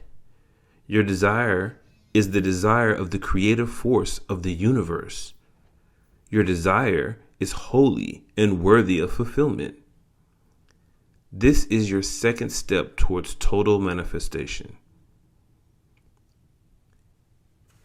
You should work on this daily after you have gained the diamond of inner certainty. You will then work to gain respect for your own desires. You have placed rubies about your diamond in a perfect circle. This is not to say that you will fulfill all desires, but you will use your inner intelligence and wisdom, and you will ask, what is the nature of this desire? Is it prompted in fear? Will it harm another? Will it cause confusion to my pathway in life if I pursue this desire? The answer to these questions will help you to identify the desires, which are based purely on lower needs that are not for the highest good and will cause confusion or pain. And you will say, this is not a true desire. This is the ignorance, and I will accept only what is true. Pure desires are the desires for growth, love, harmony, and fulfillment. However, by the time they reach your conscious awareness, often they become tainted by human weakness. They often come to human awareness as the desire to possess or to rise above another. These desires are not for the highest good. Therefore, in working toward perfect manifestation, you must use discernment to recognize the perfect desire and allow it to come into your conscious awareness as whole and pure as possible. Then say, as I desire something today for the highest good, this desire is worthy. Next, you should place brilliant sapphires around the rubies of the outer circle. These sapphires represent the experience of fulfilling the desire. This is an area of much confusion and error. When a desire comes forth and you say, I want a beautiful, shiny new car, you will express a great yearning for this new car, and you will use your ability to cause this new shiny car to come into your possession. After gaining it, though, many will say, now I am complete, for I have my new car. This is a mistake of the third step. The error is thinking you can be added to by possessing what you desired. As long as you think this, you will always feel you are lacking when your desires are fulfilled. You will mistakenly believe that you cannot be complete until gaining a physical thing has fulfilled your desire. This belief that you are incomplete will always undermine your ability to manifest. Therefore, in this third step of your growth into perfect manifestation, you will begin to work on your own mind, to train your mind to believe and your heart to feel that in every single moment of earth, you are complete. You are the diamond of the center position, not the sapphire of the material. The sapphire is for your joy and add a further beauty to your experience of life. But the sapphire of material fulfillment will fade away when your time on earth is finished. All that will remain is the diamond, that sense of the absolute certainty of your complete fulfillment that cannot be touched or altered by any experience on earth. And that pure desire for a brief moment in time to experience the pleasure on earth. Therefore, when you desire a beautiful, shiny new car, say, I come as one complete in my heart, filled with love, rejoicing on earth, and I will bring laughter and joy into my life with this beautiful, shiny new car. When you have attained it, you will not have changed. You are not adding anything to yourself, for you are already complete and whole. Fulfilling this desire for a new car was simply a focal point to manifest other facets of your being. These preparatory attitudes are necessary to harmonize the beliefs necessary for manifestation. You will return into the center position, to the diamond, into the act of creation itself. This is an area of power. After you have completed the first 3 stages, then you are prepared to enter into this stage quite successfully. Your work here is simple, but your understanding of it often unclear. Your conscious awareness can use the force of your very life itself to fulfill itself. Imagine that you are sitting on a mountain. You are the God of your world. And in this world, you can see that there is empty space. You say, I desire a tree here. And you begin your process of creating a tree. In a similar way, during your life on earth, you must understand that you are the God of your own world. And you can say, I desire a new home here. On the mountain where you sit in creation, you are going to be the master to fulfill these desires for yourself. Assuming you have a desire to create the beautiful home of your dreams, begin by placing yourself in an inner state of stillness. Release the tension of the physical body. Allow the sweet inhaling and exhaling of the breath itself to lull you into relaxation. Then allow the thought process to flow out in an easy, unhurried way, although there is truly no need for thoughts. Allow them to come to a slow halt as if the wind has blown for a period of but now becomes still. And then there is only gentleness without motion in your thought pattern. And in the emotional area, it is as if the sun has warmed some stones which were cold. Allow the emotions to become solid, steady, and warm with peace and harmony. The first thought, which you will place into all this peacefulness by your conscious creation, is this: I come as the creator of my world in total wisdom and total love. I rejoice in my love as it now exists. And I desire to add another joy, the joy of a home of great beauty. Then, in your mind's eye, you begin to create this home. Know that in this stage of creation, you are building a seed. You then place around the image of your home a large sphere of light.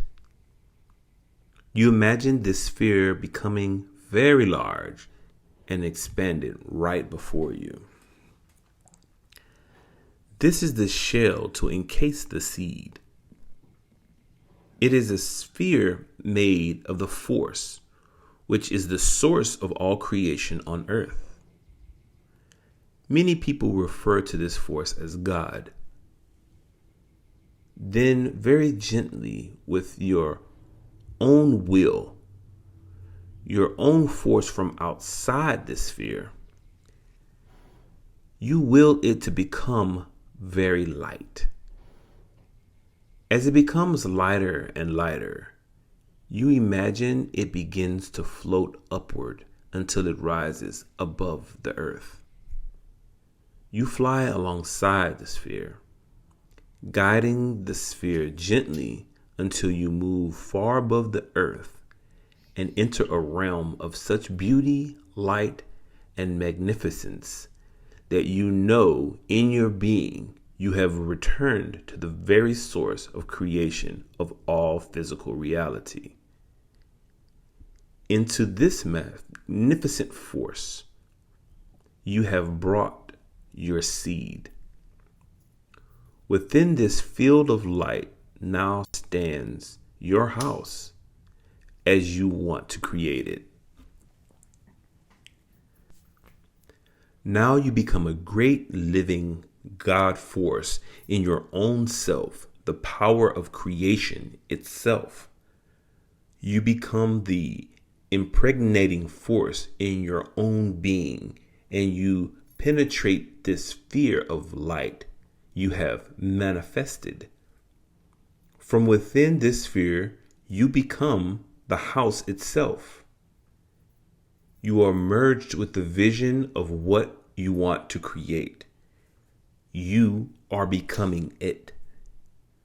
The force flows from you to it until the creation is alive itself with your creative energy. The seed, the house you created, vibrates and trembles with the force of creation and becomes heavier and denser. You feel it sinking gently, becoming heavier and heavier until it comes back to earth, your present plane of human experience. You feel the great power and force, the density and the reality of this house you have created. It is as if it has become crystallized in form and the seed begins to sprout. It draws forth from the center of your being, the great impregnating, creating force, which is yourself. Now, it is accomplished. It is real. Now, this creative force takes its form in the physical matter of earth. It touches the people, places, and things that will come into harmony with your physical force, your mind, and emotions. It will be clear to you at this time that you have prepared the way for the manifestation of your desire. You will now pursue your day-to-day activities using your power of choice and your conscious will to bring about this physical realm, that which you have desired, until the physical manifestation is complete. When your feet actually walk through the door of this beautiful home, you should rejoice in fulfillment. Bring loved ones to your house to rejoice and to witness what you have created. Show them that you have manifested your dream, and they can do the same. In sharing the joy and pleasure of your manifestation, you have helped others to release the bonds that bind them to unfulfillment. Everyone on earth, in time, will learn to bring forth this great power of manifestation. It is your heritage as a human being, and you will not be denied this fulfillment. How long it will take to manifest these abilities will depend on your courage to force the fears held in your heart. It is your fear which surrounds your seed of desire with doubt. It is as if the tightly packed earth of doubt smothers your seed of desire. They wither and die, and you live in unfulfillment. It is the air of trust and hope and the water of love that nourishes these seeds of desire and provides the ground of being from which they can sprout. You are the creator of your own world. You are free to create fear, the densely packed earth, the drought of sadness and pain, and the stifling mass of selfishness. You are also free to act as the co-creator with the force of all creation itself, saying, "Let me test myself on earth to see if I can create full beauty and not withered vines. Can I create in such joy and love that it becomes the flowering tree of beauty on earth? May I become part of this greater force of fulfillment so that love begins to surround the earth as my joy is added to the joy of others?" Everyone in his or her own way holds the key to manifestation on earth. If everyone would just bring forth his or her blossoms of fruition, then these would be the magnificence of the God force expressed throughout the earth. And there would be a fulfillment of each person completing their promise to others, to themselves, and to the destiny of earth. Know that as you fulfill your own desire, you are adding your own beauty to the earth. And as you share the manifestation of your desire with others, you are pollinating your brothers and sisters on earth and bringing more swiftly and surely the blossoming into fruition of their desires. Enter now into the stillness of love and begin to open your heart to the total manifestation and fulfillment of all your desires. Understand that from this diamond of your total being, of your eternal soul, there is expressed a ray of great power and strength. Know now that you are prepared to harness it in love, to fulfill your desires in wisdom and in a manner that becomes a blessing to yourself, to others, and to the earth. Know that you are now fulfilling a promise to yourself, for this knowledge of the power of manifestation that you lost long ago has been returned to you. You have been given the key not only to manifestation, but also to the transformation of earth itself. Therefore, for those who desire it, now take this into your hand and lovingly open the door to the future, to fruition, and to the ever-expanding abundance of fulfillment. Understand that the force of God itself is being released into earth through your existence at this very moment in time. As you enter into this stillness, allow this force to radiate good. Become the love and power itself, and send out rays of creation in perfect harmony and in the certainty that their rays will return to you fulfilled. You are the desire.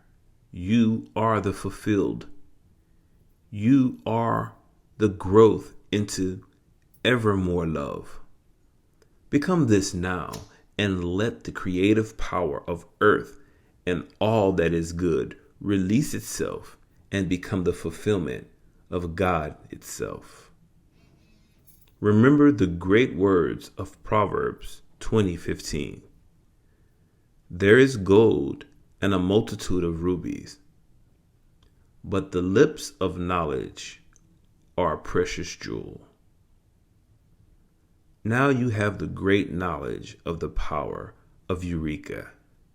Use it wisely for the good of yourself and of all mankind.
Appendix A, wealth attracting qualities.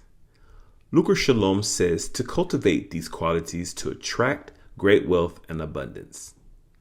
Fearlessness, purification of the heart, knowledge of the truth, mental discipline, generosity, self-control, love of family, friends, and all others, self-study, physical discipline, simplicity, non-aggressive attitude,